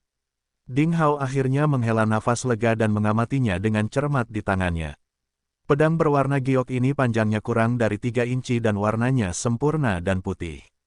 Penampilannya yang halus terlihat sangat sederhana dan menggemaskan. Itu hanya tampak seperti hiasan batu giok yang dikenakan oleh beberapa orang bangsawan di zaman kuno. Ada lubang seukuran jari kelingking di pegangannya. Lubang itu mungkin digunakan untuk memasang benang atau menggantung sesuatu. Bilahnya sangat tumpul dan bahkan tidak bisa memotong tahu. Sangat sulit membayangkan pedang seukuran telapak tangan berwarna giok baru saja melepaskan kekuatan dahsyat ini. Kecemerlangan dan kekuatan yang luar biasa setara dengan serangan penuh kaisar bela diri tingkat tertinggi. Jika Ding Hao tidak memiliki pedang berkarat, dia akan mati seperti paku pintu. Melalui pengamatannya yang cermat, Ding Hao menyerahkan pedang kecil yang tersegel itu kepada Evil Moon dan menyuruhnya untuk menyimpannya. Meong, hal kecil ini terlalu mengerikan. Apakah segel Anda benar-benar berfungsi? Jika ia lepas dari segelnya dan keluar dari kantong luar angkasa, apakah perutku akan meledak? Evil Moon terlihat sangat khawatir. Berikan padaku jika kamu tidak mau mengambilnya. Ding Hao mengulurkan tangannya. Meo, baiklah, biarkan aku menyimpannya sebentar, kata Evil Moon sambil menyeringai. Meskipun mungkin sedikit berbahaya, bagaimanapun juga, itu adalah senjata roh yang suka berperang yang berisi kekuatan serangan penuh dari kaisar bela diri tingkat tertinggi. Harta karun semacam ini, bagi Evil Moon, sangat berharga sehingga dia ingin menyimpannya lebih lama. Ding Hao duduk di sana dan terus berlatih pranayama. Setiap kali dia memicu pedang berkarat untuk membangunkan kekuatan tertinggi, itu akan menghabiskan banyak kinya. Kekuatan di tubuhnya hampir habis. Bahkan keterampilan kultivasi dan fisik Ding Hao jauh lebih kuat daripada mereka yang berada di level yang sama. Namun, sepertinya dia tidak sanggup menanggungnya kali ini. Ding Hao secara kasar menghitung bahwa dia hanya bisa memicu pedang berkarat itu meledak 2 kali berturut-turut pada puncaknya. Dan kekuatan yang kedua akan jauh lebih kecil dibandingkan yang pertama. Jika dia memaksa dirinya untuk memicunya untuk ketiga kalinya, dia akan benar-benar kelelahan dan akan segera padam. Setelah 2 jam penuh, Ding Hao merasakan kekuatan di tubuhnya telah pulih. Dia mulai memikirkan masalah lain. Karena ada senjata roh militan yang mengerikan di Bukit Pedang Patah ini, bagaimana Song Ke, Raja Iblis Butian Ke, Raja Iblis dari klan Iblis Kuno Bulan Perak, Bai Kuan Sui, dan yang lain melewati area ini, karena mereka hanyalah kaisar bela diri setengah langkah atau kaisar bela diri dengan bukaan 1. Yang paling kuat di antara mereka tidak lebih dari kaisar bela diri dengan 2 lubang, dan sangat sulit bagi mereka untuk menahan serangan dari kaisar bela diri tingkat tertinggi. Namun di tengah perjalanan, mereka tidak melihat mereka kembali. Itu berarti Song Ke dan negara adidaya lainnya telah melewati jalan kuno ini. Apakah mereka begitu beruntung? Karena tidak menemukan senjata roh yang suka berperang setingkat ini. Ding Hao tidak berpikir demikian. Dia mengira mereka juga memiliki sesuatu seperti senjata tertinggi yang mengerikan. Bahkan Kaisar Beruang Iblis pun memiliki labu iblis pemakan langit, jadi para jenius sekte super itu pasti meninggalkan sesuatu untuk diri mereka sendiri. Memikirkan hal itu, Ding Hao merasa segalanya tidak berjalan dengan baik. Dia tidak boleh meremehkan kekuatan sebenarnya dari negara adidaya ini, jika tidak, dia mungkin akan membuat kesalahan fatal. Setelah memulihkan kekuatannya sepenuhnya, Ding Hao membawa Ji Yingqi dan memulai perjalanannya. Pada titik ini, Ding Hao tidak akan pernah berhenti. Berbagai obat ajaib diperlukan untuk menyelamatkan Simen Qian Sui yang tertegun. Di antara reruntuhan misterius, berbagai senjata suci dan harta eksklusif yang dibutuhkan oleh Master Pedang dan Master Pedang mungkin berada di ujung jalan kuno. Ding Hao harus terus berjalan. Dalam sekejap, 1 hari lagi berlalu. Ding Hao menghadapi beberapa bahaya, secara tak terduga membangunkan senjata roh yang suka berperang yang tertidur. 6 dari senjata tersebut memiliki kekuatan kaisar bela diri tingkat tertinggi. Bahkan ada senjata yang hampir mencapai level setengah langkah kaisar agung bela diri, melancarkan serangan dahsyat dan menghancurkan segala sesuatu dalam jarak 3 atau 4 mil. Karena senjata-senjata ini tidak datang padanya pada saat yang sama, Ding Hao dapat menggunakan kekuatan tertinggi dari pedang berkarat tersebut dan akhirnya menyegel semua senjata tersebut. Tampaknya ini merupakan panen yang belum pernah terjadi sebelumnya. Meskipun setiap senjata roh militan yang tersegel hanya dapat dikonsumsi 1 kali, jika digunakan pada saat-saat kritis dan digunakan dengan benar, itu dapat membalikkan keadaan secara keseluruhan. Apa yang Ding Hao masih belum pahami saat ini adalah bagaimana senjata roh yang suka berperang ini dibangkitkan untuk melancarkan serangan bunuh diri. Apakah ki yang dalam di tubuhnya atau vitalitas makhluk yang memicunya? Seiring berjalannya waktu, situasi berangsur-angsur menjadi tenang. Ding Hao hampir keluar dari bukit pedang logam. Sepanjang celah perbukitan logam ini, maju terus. Lurus dan terus berjalan, lalu kamu akan keluar dari jalan kuno ini. Ji Yingqi berbaring telentang Ding Hao dan menyeringai. Saudara Ding, saya bertanya-tanya tentang bagian ke-9 dari jalan kuno menuju barat. Aku sangat penasaran sekarang. Ding Hao tersenyum dan berkata, kita lihat saja nanti saat kita sampai di sana. Saat Ding Hao hendak menggerakkan kakinya, tiba-tiba wajahnya berubah seolah dia merasakan sesuatu. Dia berdiri diam beberapa saat, lalu mengangkat kakinya dan berjalan cepat ke kanan. Hei, Saudara Ding, kamu salah jalan, Ji Yingqi memberitahunya. Ding Hao menggelengkan kepalanya tanpa berkata apa-apa, dan terus berjalan ke kanan. Masih ada hamparan bukit logam di sisi kanan, terlihat semakin aneh dan mengerikan, disusun dengan cara yang aneh. Ji Yingqi sedikit mengernyit, dan nalurinya yang cerdik mengatakan kepadanya bahwa bukit-bukit aneh ini seperti pembela yang setia, menjaga beberapa orang bangsawan. Perasaan berbahaya dan aneh yang belum pernah dia rasakan sebelumnya membuatnya takut dan hampir menenggelamkannya. Saudara Ding, kita tidak bisa melangkah lebih jauh lagi. Saya merasakan sesuatu yang mematikan. Ini sangat berbahaya, kata Ji Yingqi hampir terengah-engah, tampak pucat. Ding Hao berhenti sebentar, dan akhirnya menggelengkan kepalanya. Kalau begitu aku harus pergi dan melihat. Dia melepaskan rasa ilahi yang kejam, dan membantu Ji Yingqi menyingkirkan perasaan takutnya. Gadis kecil itu merasa sedikit lebih baik, tetapi dia masih diliputi perasaan bahaya dan teror, bahkan jantungnya berdebar-debar. Saudara Ding, apa yang kamu rasakan? Ji Yingqi merasa sedikit khawatir. Saya tidak yakin. Ding Hao tampak sedikit bingung. Ji Yingqi merasakan bahayanya, tetapi naluri Ding Hao tingkat ke-6, main esensial, menemukan sesuatu yang lebih. Setelah bahaya yang terus-menerus, Ding Hao memperhatikan kekuatan yang sangat aneh untuk dipanggil, seolah-olah ada kerabat dekat yang belum pernah terlihat sebelumnya terus-menerus memanggilnya dari tempat yang jauh. Perasaan yang sangat aneh, dan itu muncul di hati Ding Hao berkali-kali. Terakhir kali perasaan seperti ini muncul, Ding Hao memasuki Heaven Sabre, menara pedang tak tertandingi. Apa yang akan terjadi kali ini? Mengikuti perasaan di dalam hatinya, Ding Hao bergerak selangkah demi selangkah. Beberapa jam kemudian, rasa keintiman menjadi semakin jelas, dan dia telah melintasi selusin bukit pedang logam yang sepi setinggi 4 hingga 500 meter. Melalui badai merah, dia melihat bayangan yang menjulang tinggi muncul di depan mereka. Ketika dia semakin dekat, dia akhirnya melihat seperti apa sebenarnya bayangan yang menjulang tinggi itu. Ding Hao membuka mulutnya lebar-lebar. Itu adalah bukit pedang logam. Dengan diameter yang hanya sekitar 20 hingga 30 meter, sulit memperkirakan ketinggian bukit tersebut. Itu terdiri dari semua jenis pedang panjang yang tampaknya terpelihara dengan baik, yang sangat berbeda dari pedang berkarat dan rusak di dunia ini. Bukit itu, seperti menara yang berkilau perak cerah, bersinar dengan cahaya yang menyilaukan dan membuat Ding Hao kedinginan hingga ke tulang. Ini adalah pertama kalinya Ding Hao melihat pedang panjang yang tak terputus di dunia. Anehnya, bukit ini menjulang ribuan meter ke awan, dan setiap pedangnya sangat lengkap dan tidak terputus. Ding Hao mengamatinya dengan sangat hati-hati, karena tidak seperti bukit pedang logam lainnya yang terdiri dari berbagai pecahan senjata. Komponen bukit itu semuanya adalah pedang panjang, tanpa jenis pedang atau senjata lainnya. Di bagian bawah menara pedang, Ding Hao melihat serangkaian langkah aneh. Langkah-langkah ini terdiri dari bilah pedang panjang, seperti banyak naga panjang yang melilitnya. Berputar ke atas, mereka memutar menara sampai ke lemari besi.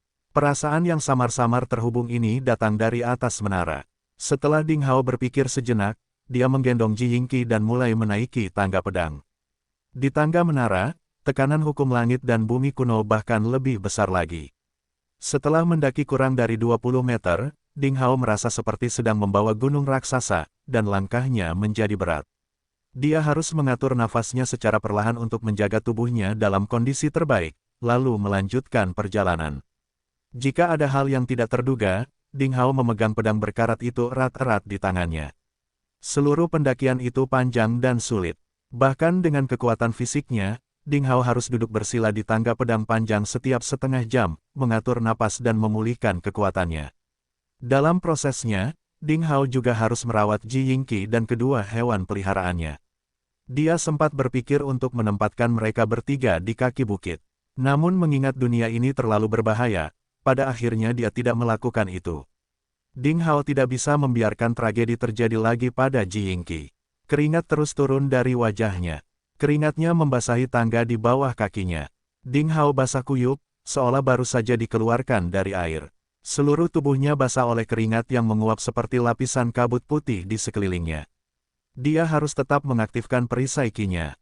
Bagi Ding Hao, itu adalah ujian ganda dan tantangan daging dan Qi. Sejak dia memasuki alam Grandmaster bela diri bawaan, Ding Hao tidak pernah berjuang sekuat tenaga. Pada beberapa kesempatan, dia hampir menyerah dan kembali melalui cara dia datang, tetapi perasaan dipanggil dari puncak menara yang semakin jelas membuat Ding Hao bertahan sampai akhir. Setelah beberapa saat, Ding Hao melihat ke bawah dan tidak dapat melihat dengan jelas tanah yang telah menjadi jurang maut. Saat angin menderu dan badai merah menderu, Ding Hao tidak menemukan jejak langit dan bumi, dan hanya bisa mendengar suara pedang yang tak ada habisnya, seolah-olah hanya ada pedang panjang tak berujung yang memancarkan cahaya sejuk di dunia. Jika dia jatuh, di bawah tekanan yang begitu besar antara langit dan bumi, bahkan Ding Hao akan jatuh dan hancur berkeping-keping dan menjadi Grandmaster besar pertama yang tergelincir dan mati dalam sejarah. Ding Hao harus memastikan bahwa setiap langkah yang diambilnya sangat stabil. Dia harus memastikan bahwa dia tidak akan terlempar dari tangga yang lebarnya kurang dari 1 meter karena badai merah yang mengerikan. Setelah beberapa waktu, malam tiba. Saat bulan merah muncul di langit, badai merah akhirnya berhenti dan angin menghilang. Bumi dipenuhi dengan cahaya merah yang tak ada habisnya. Berdiri tinggi dan melihat ke bawah, Ding Hao melihat potongan logam yang tak terhitung jumlahnya dengan gila-gilaan menyerap kecemerlangan saat lautan merah yang naik turun membanjiri pedang yang tak terhitung banyaknya. Tanpa gangguan angin liar, Ding Hao merasa lebih santai. Untuk mencapai puncak secepatnya, dia tidak berhenti menyerap esensi bulan merah dan terus mendaki. Evil Moon dan Adorable tanpa malu-malu berdiri di setiap bahu Ding Hao, nyaman dan tanpa usaha. Yang satu menjelma menjadi kucing serigala malam yang diterangi cahaya bulan yang menangis dan menyerap cahaya, sementara yang lain tidak mau ketinggalan dan juga menyerap cahaya, menjentikkan ekornya dan meludahkan gelembung dengan gembira. Ji Yingqi berbaring dengan tenang di punggung Ding Hao, memegang sapu tangan di tangannya untuk terus-menerus menyeka keringat di dahi Ding Hao. Padahal, sapu tangannya sudah basah kuyup. Saat mereka mendekat, satu malam lagi berlalu dalam sekejap mata. Namun saat bulan merah menghilang, angin liar tidak pernah muncul lagi. Ding Hao melihat ke bawah dan dia tidak bisa melihat tanah di bawahnya. Semuanya tertutup awan merah. Menurut meteorologi kehidupan sebelumnya, dia tahu betul bahwa dia telah keluar dari troposfer dan mencapai stratosfer, dan tidak akan ada badai di ketinggian kehampaan ini. Suatu malam berlalu, langkah kaki Ding Hao menjadi semakin lambat dan dia tidak bisa berjalan dengan mantap, tetapi pikirannya menjadi semakin teguh. Kekuatan fisiknya hampir habis, dan tubuhnya seperti kehilangan kesadaran. Dia hanya berjalan menuju puncak menara secara naluriah, namun rasa kekeluargaan yang datang dari panggilan di atas semakin jelas. Puncaknya hanya berjarak beberapa langkah. Dia duduk untuk terakhir kalinya untuk mengatur napasnya dan kemudian mempercepat langkahnya. Setelah 1 jam, Ding Hao akhirnya naik ke puncak menara. Saat mendaki ke puncak, dia berlutut dengan tangan terentang di punggung pedang panjang. Dia bernapas berat, seluruh tubuhnya berkeringat. Butuh waktu lama baginya untuk memulihkan kekuatannya. Ketika dia melihat ke atas, dia menemukan bahwa puncak menara adalah sebuah platform yang terdiri dari pedang panjang yang tak terhitung jumlahnya dengan diameter kurang dari 10 meter, rapi dan halus. Sepotong batu merah tergeletak dengan tenang di peron. Itu seperti kumpulan darah yang membeku. Mata Ding Hao membeku, tapi yang membuatnya tertarik bukanlah batu merah tua itu, melainkan pedang panjang yang dimasukkan ke dalam batu itu. Ini adalah pedang panjang yang tampak berwarna merah muda. Pegangannya berwarna merah tua, dan bisa dipegang dengan kedua tangan. Bilahnya lebarnya sekitar 30 cm. Itu diam-diam dimasukkan ke dalam batu, dan hanya sebagian kecil yang terlihat di luar batu.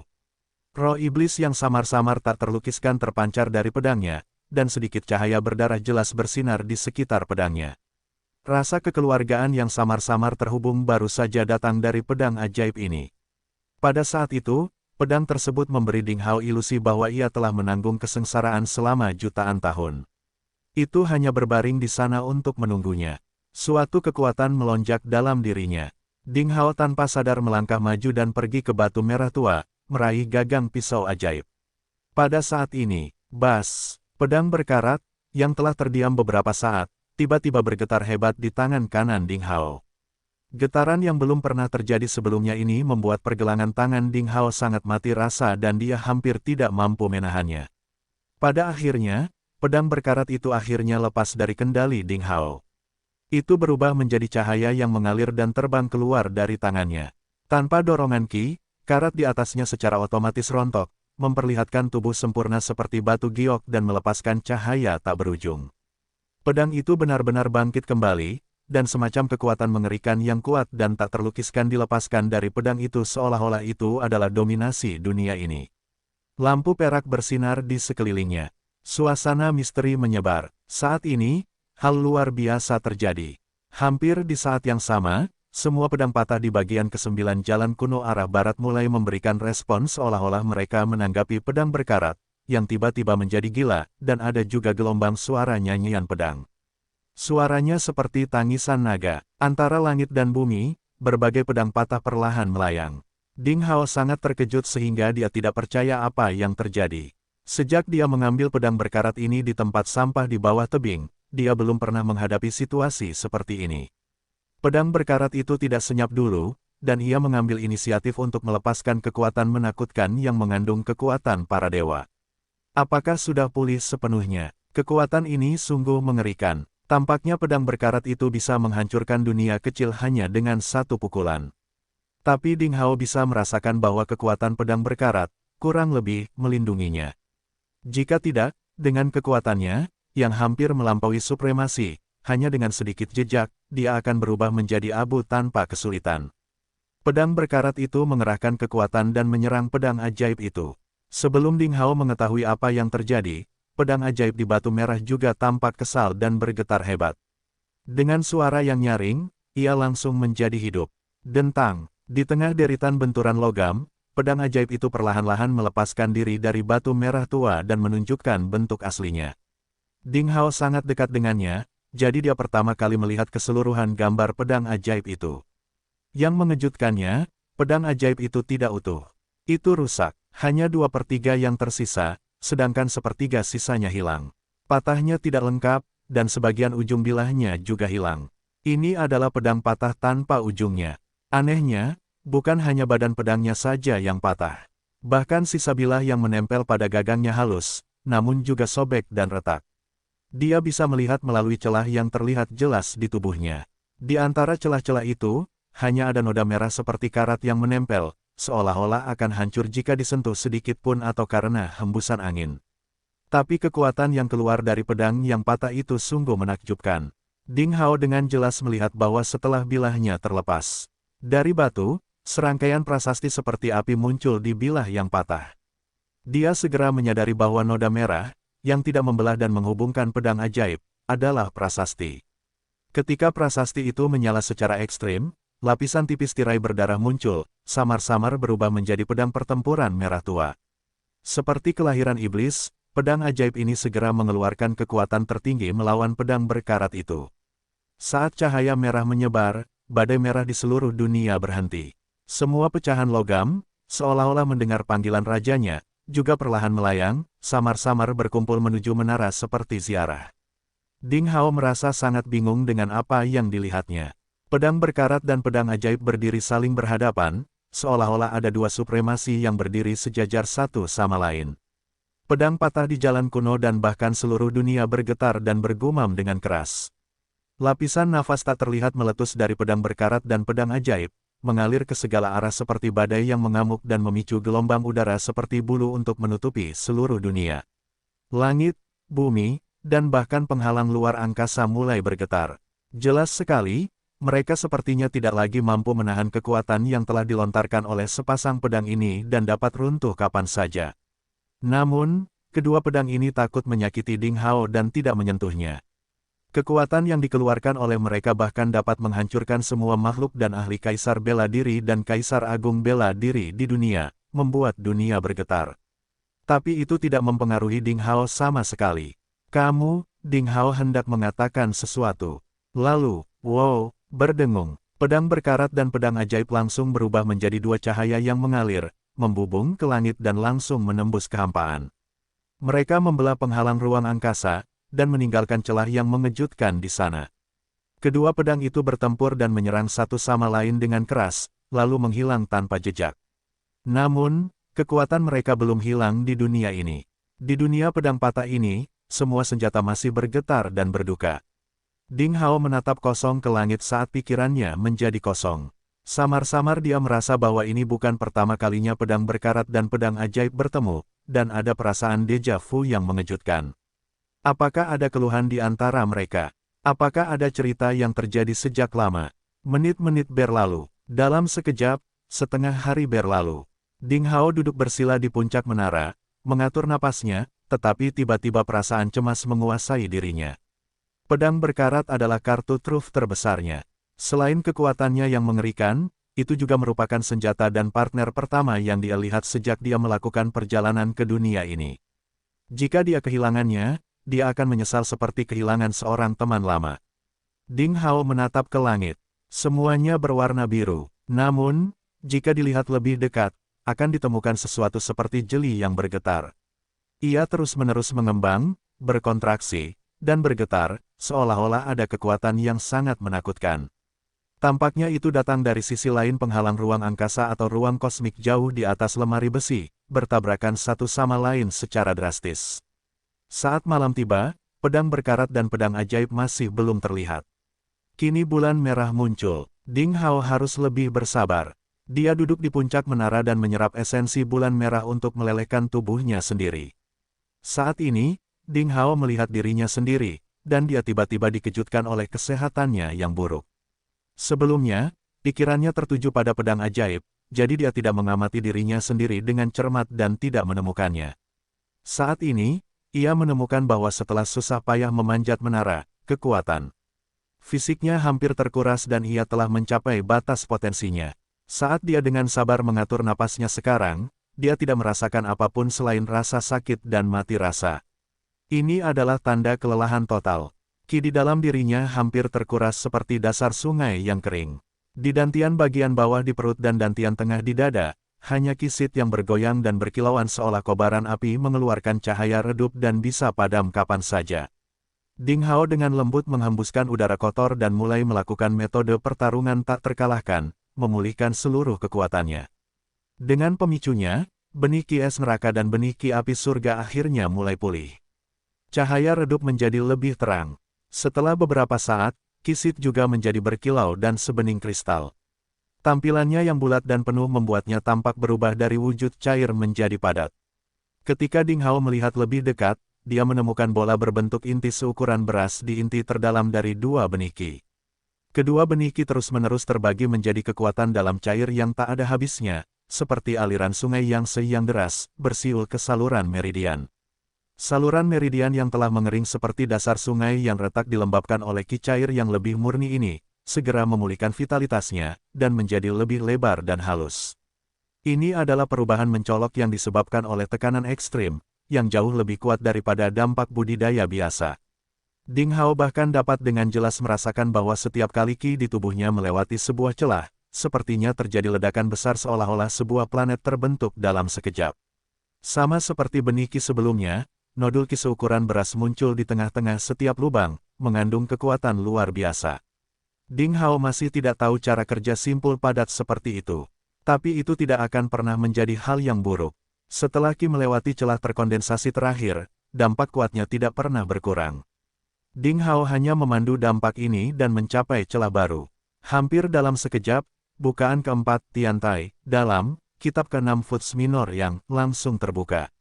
Kotoran di dalamnya seperti ombak liar dan pasir yang bergulung, dilebur dalam waktu yang sangat singkat. Budidaya yang memakan waktu setidaknya 1 hari telah dipersingkat secara signifikan. Ding Hao mulai mencium celah baru ini dengan metode menunjuk bintang. Setelah sekitar 1,5 jam, aliran bintang perak muncul dari Ding Hao. Kekuatan luar biasa muncul. Ini adalah tanda kesuksesan. Akhirnya, Ding Hao mengalami ekstasi. Ini merupakan keuntungan yang tidak terduga. Menurut perhitungan sebelumnya, dibutuhkan waktu sekitar setengah bulan untuk mengumpulkan pengalaman hingga menjadi Grandmaster besar dengan 4 lubang. Tanpa diduga, memanjat menara pedang telah menghabiskan seluruh kekuatannya, dan kemudian dia dibuat kecewa oleh kekuatan tertinggi dari pedang berkarat dan pedang ajaib. Secara kebetulan yang mencengangkan, bukaan keempat Grandmaster Agung telah tercipta dalam sekejap. Dia jelas merasakan bahwa setelah bukaan keempat selesai, dorongan Qi masih memiliki potensi untuk dikembangkan lebih lanjut. Namun, agak sulit bagi Ding Hao untuk terus mencapai aperture kelima. Ding Hao tidak mengambil risiko untuk melakukannya. Sebaliknya, dia mulai melakukan Qi dan terus mencapai saluran dan celah meridian halus itu. Dia ingin secara bertahap mengkonsolidasikan budidaya Qi-nya. Ia mengetahui bahwa mengupayakan pertumbuhan untuk membangun fondasi seni bela diri adalah hal yang berbahaya, dan ia menghindari mengambil jalan pintas. Selangkah lebih dekat ke-12 sutra, Ding Hao tidak mengendur, dan segera menampilkan Qi api surga dari dantian tengah di dadanya untuk melatih 6 pembuluh darah aneh. Latihan panjang lainnya dimulai. Ding Hao akhirnya berhenti memikirkan tentang pedang berkarat dan pedang ajaib. Seiring berjalannya waktu, seberkas api lain menerobos dada Ding Hao, dan sekelompok cahaya yang menjulang di tulang dadanya melonjak dengan kekuatan luar biasa, perlahan ditarik ke dalam tubuhnya setelah beberapa saat.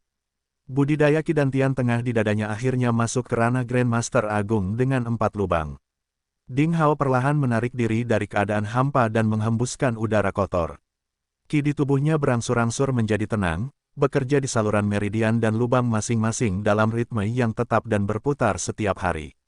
Dia perlahan membuka matanya. Sejauh yang dia bisa lihat, Ding Hao melihat 2 benda di depannya. Dia tidak bisa menahan keterkejutannya dan berteriak. Pedang berkarat itu ada di sisi kanannya, sedangkan pedang sihir ada di sebelah kirinya. Mereka berdua melayang di sekelilingnya. Mereka, kembali. Ding Hao mencoba menahan keterkejutannya dan melihat ke atas. Bulan merah di langit menjadi redup dan hampir menghilang. Ini berarti hari baru akan segera tiba, dan dia telah berlatih hampir sepanjang malam tanpa sadar. Ketika pedang berkarat dan pedang ajaib mengakhiri pertempuran mereka dan kembali ke puncak menara, Ding Hao bahkan tidak menyadarinya. Dia berbalik untuk melihat. Ji Yingqi tertidur di tenda prasasti. Wajahnya yang kekanak-kanakan dan lembut tampak tenang dan cantik di bawah sinar bulan. Bulan jahat dan yang menggemaskan berpelukan dalam tidur nyenyak setelah budidaya mereka. Sepertinya mereka tidak tahu kalau pedang ajaib dan pedang berkarat telah kembali. Ding Hao berdiri dengan lembut dan mengamati kedua pedang itu dengan cermat. Saat ini, tidak ada perubahan pada pedang berkarat itu. Itu masih tertutup bintik-bintik karat, dan tidak ada lagi udara tertinggi yang mengguncang bumi di sekitarnya. Itu diam-diam melayang di samping Ding Hao. Namun, jika dilihat lebih dekat, Ding Hao menemukan tampaknya ada sedikit lebih banyak karat pada pedangnya daripada sebelumnya, tetapi dia tidak yakin di mana yang lebih banyak. Saat Ding Hao dengan lembut memegang pedang berkarat di tangannya, ada rasa dingin yang familiar. Hei, teman lamaku, Anda akhirnya kembali. Saya sangat khawatir Anda tidak akan pernah muncul lagi setelah Anda terbang ke langit. Jari-jarinya menyentuh pedang berkarat itu seolah sedang menyentuh kulit kekasihnya. Ding Hao bersinar dengan kegembiraan ekstra seolah-olah dia bertemu dengan seorang teman lama setelah sekian lama berpisah. Dia perlahan memasukkan Hell Ice Ki dan perasaan familiar muncul kembali. Ding Hao menghela nafas lega. Dia yakin jika dia memasukkan Ki dengan seluruh kekuatannya, dia masih bisa memicu kekuatan tertinggi pada pedang berkarat itu. Setelah dia menyingkirkan pedang berkarat itu, mata Ding Hao tertuju pada pedang ajaib itu. Pada saat ini, pedang ajaib tidak lagi menunjukkan sifat ganasnya yang muncul sebelumnya, dengan lembut melayang di samping Ding Hao, seperti hewan peliharaan yang berperilaku baik. Meskipun tidak ada karat, bilahnya sangat halus, tetapi ditutupi dengan retakan, seolah-olah disatukan oleh pecahan besi yang tak terhitung jumlahnya dan dapat hancur kapan saja. Ding Hao memperhatikan bahwa ada tulisan merah tua yang tak terhitung jumlahnya pada pecahan besi. Dengan pengetahuannya tentang prasasti, dia bahkan tidak bisa menilai jenis prasasti apa itu. Itu bukanlah prasasti utama tanah tanpa batas saat ini, ataupun prasasti kuno. Tidak ada sedikit pun kekuatan yang meluap, seolah-olah itu adalah pola yang berantakan. Namun jika Anda mengamati dengan cermat garis-garis ini, penglihatan Anda akan kabur seolah-olah seluruh jiwa manusia seakan tenggelam ke dalam pedang. Ding Hao hanya melihatnya sekilas dengan kasar, dan dia tidak berani melihat lebih dekat. Itu mengingatkan Ding Hao pada hal lain. Itu adalah meja batu seperti papan catur di gua misterius di bawah tebing batu di area sampah di bukit belakang sekte pencari ilmu pedang. Gua misterius itu adalah tempat lahirnya petualangan Ding Hao. Selain mengubah cairan putih di tubuh Ding Hao dan mendapatkan master pedang dan master pedang, Ding Hao menemukan hal lain yang sangat aneh di dalamnya. Ya, itu adalah meja batu yang mirip papan catur. Itu juga ditutupi dengan garis-garis yang mirip dengan pola pada tubuh pedang ajaib. Pada saat itu, selama Ding Hao melihat pola di atas meja batu, dia akan terguncang dan hampir pingsan. Pada awalnya, dia mengira kekuatannya tidak cukup. Tapi setelah Ding Hao memasuki ranah realem Grandmaster bela diri bawaan, dia pikir dia telah mengetahui beberapa pengetahuan tentang prasasti.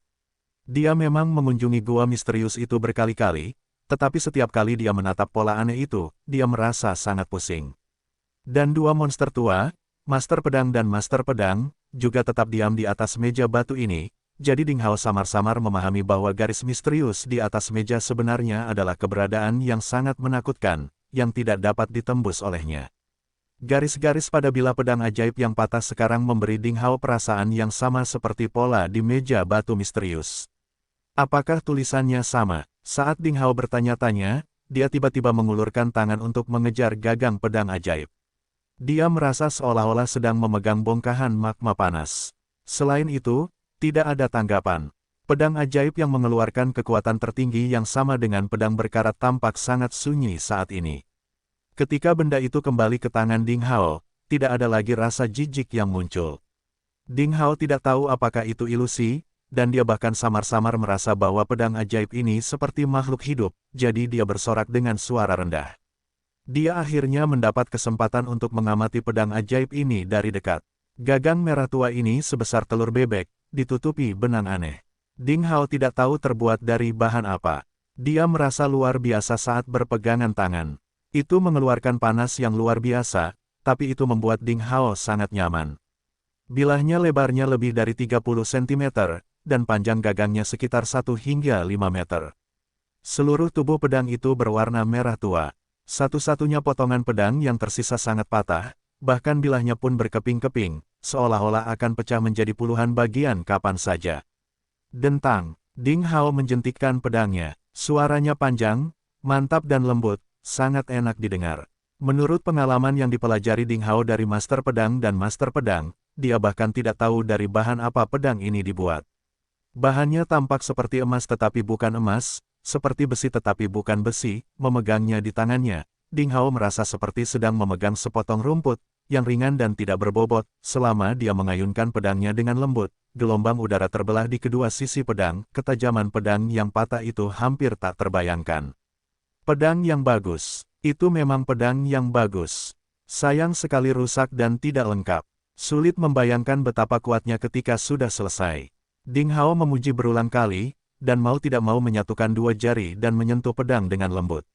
Mendesis. Dalam suara ringan, ujung jari Ding Hao terpotong dan ada bekas darah. Betapa tajamnya. Seru Ding Hao. Di tempat yang disentuh jari-jarinya terdapat retakan pada pedangnya, bukan bilahnya, tapi itu menembus kulitnya dalam sekejap.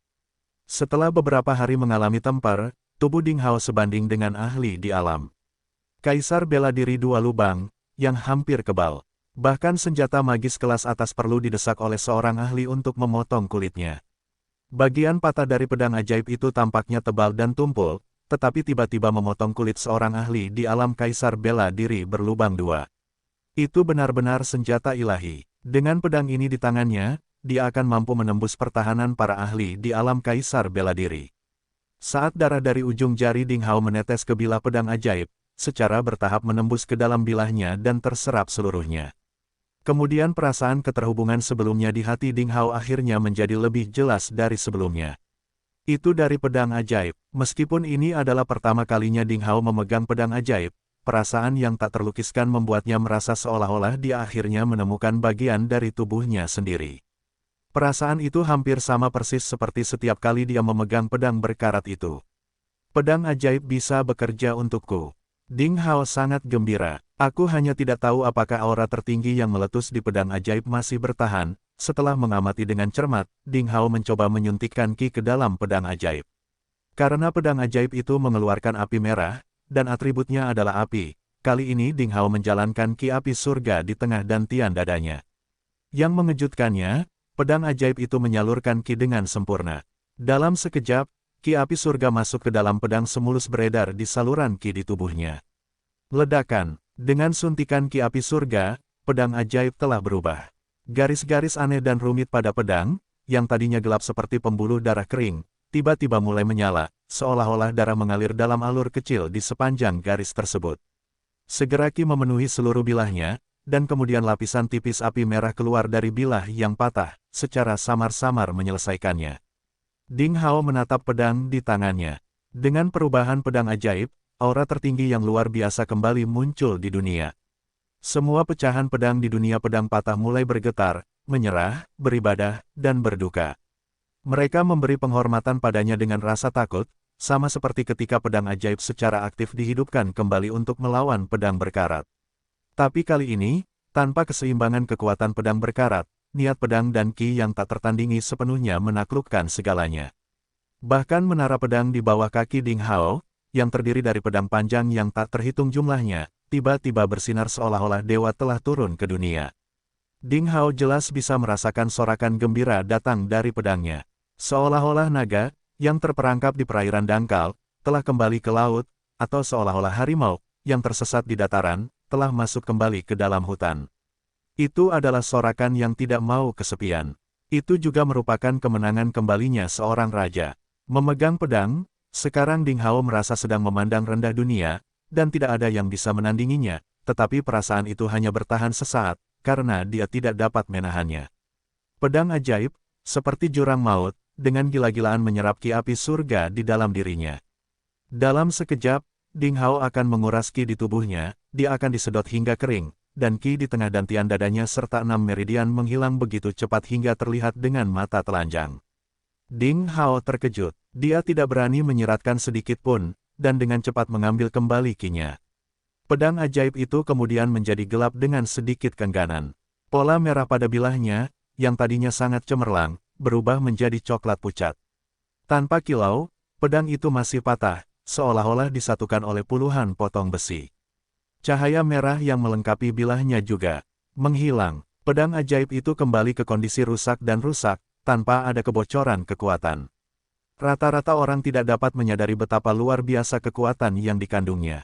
Ding Hao percaya bahwa jika dia meninggalkan pedang ajaib itu di pinggir jalan, tidak ada yang akan tertarik padanya, dan bahkan tidak akan mengambilnya atau menjualnya sebagai barang bekas karena sudah sangat rusak. Ding Hao tidak bisa menahan tawa. Dia memegang pedang berkarat di tangan kanannya dan pedang ajaib di tangan kirinya. Dia mungkin tidak terlihat bagus saat ini, tapi sepasang pedang ini cukup kuat untuk membantunya bertarung melawan seorang ahli di alam kaisar bela diri. Itu akan menjadi kartu terbesar Ding Hao. Wilayah utara sangat luas, tetapi dengan sepasang pedang ini, Ding Hao dapat menjangkau mana saja. Sebagai makhluk suci dari pedang dan pedang, sebelumnya aku hanya memiliki pedang berkarat, dan selalu menginginkan pedang panjang yang cocok dengannya. Pedang Wen King pas untukku, tapi akhirnya patah. Sekarang pedang ajaib telah memenuhi keinginanku, Ding Hao sangat senang tentang itu. Ketika Master Pedang dan Master Pedang terbangun, dia bisa berkonsultasi dengan dua monster tua itu. Dia bertanya-tanya apakah ada cara untuk menghilangkan karat dari pedang berkarat dan melengkapi pedang ajaibnya. Pada saat itu, kekuatan dari sepasang pedang ini pasti akan berlipat ganda, dan mungkin itu bisa menjadi senjata dewa. Itu akan menjadi pencapaian yang nyata.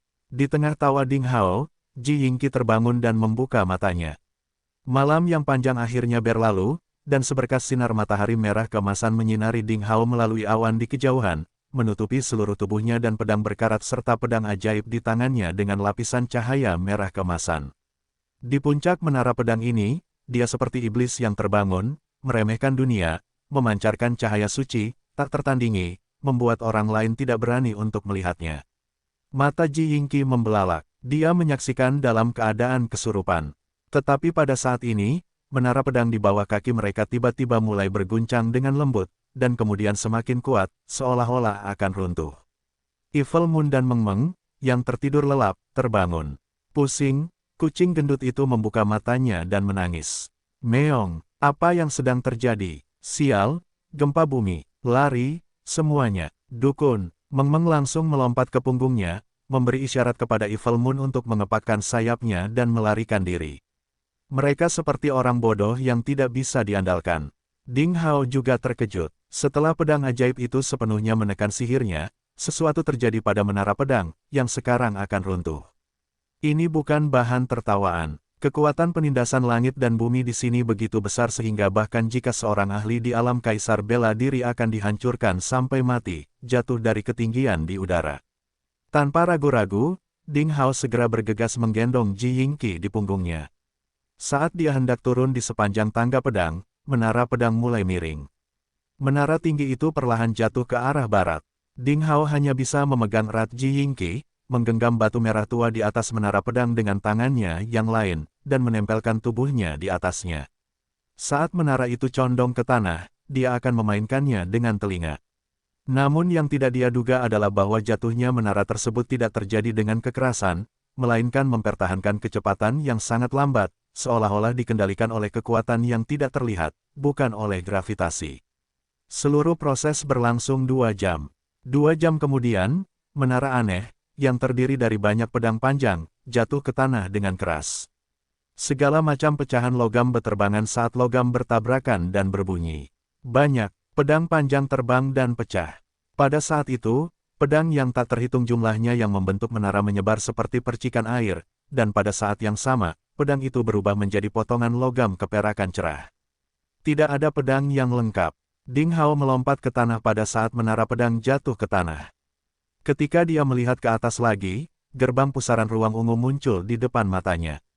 Dia telah sampai di akhir bagian ke-9 dari perjalanan barat ke jalan kuno, mencapai gerbang luar angkasa yang mengarah ke bagian ke-10 dari perjalanan barat ke jalan kuno.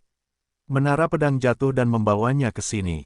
Sudah waktunya untuk pergi. Ding Hao menjadi berpikir, segala sesuatu yang terjadi padanya di sini sepertinya sudah ditakdirkan. Tetapi pada saat dia akhirnya melangkah ke gerbang luar angkasa, Ding Hao tiba-tiba memikirkan sesuatu. Dia melihat dari balik bahunya dan melihat batu merah tua tempat pedang ajaib ditempatkan tergeletak di antara sepasang pedang yang patah.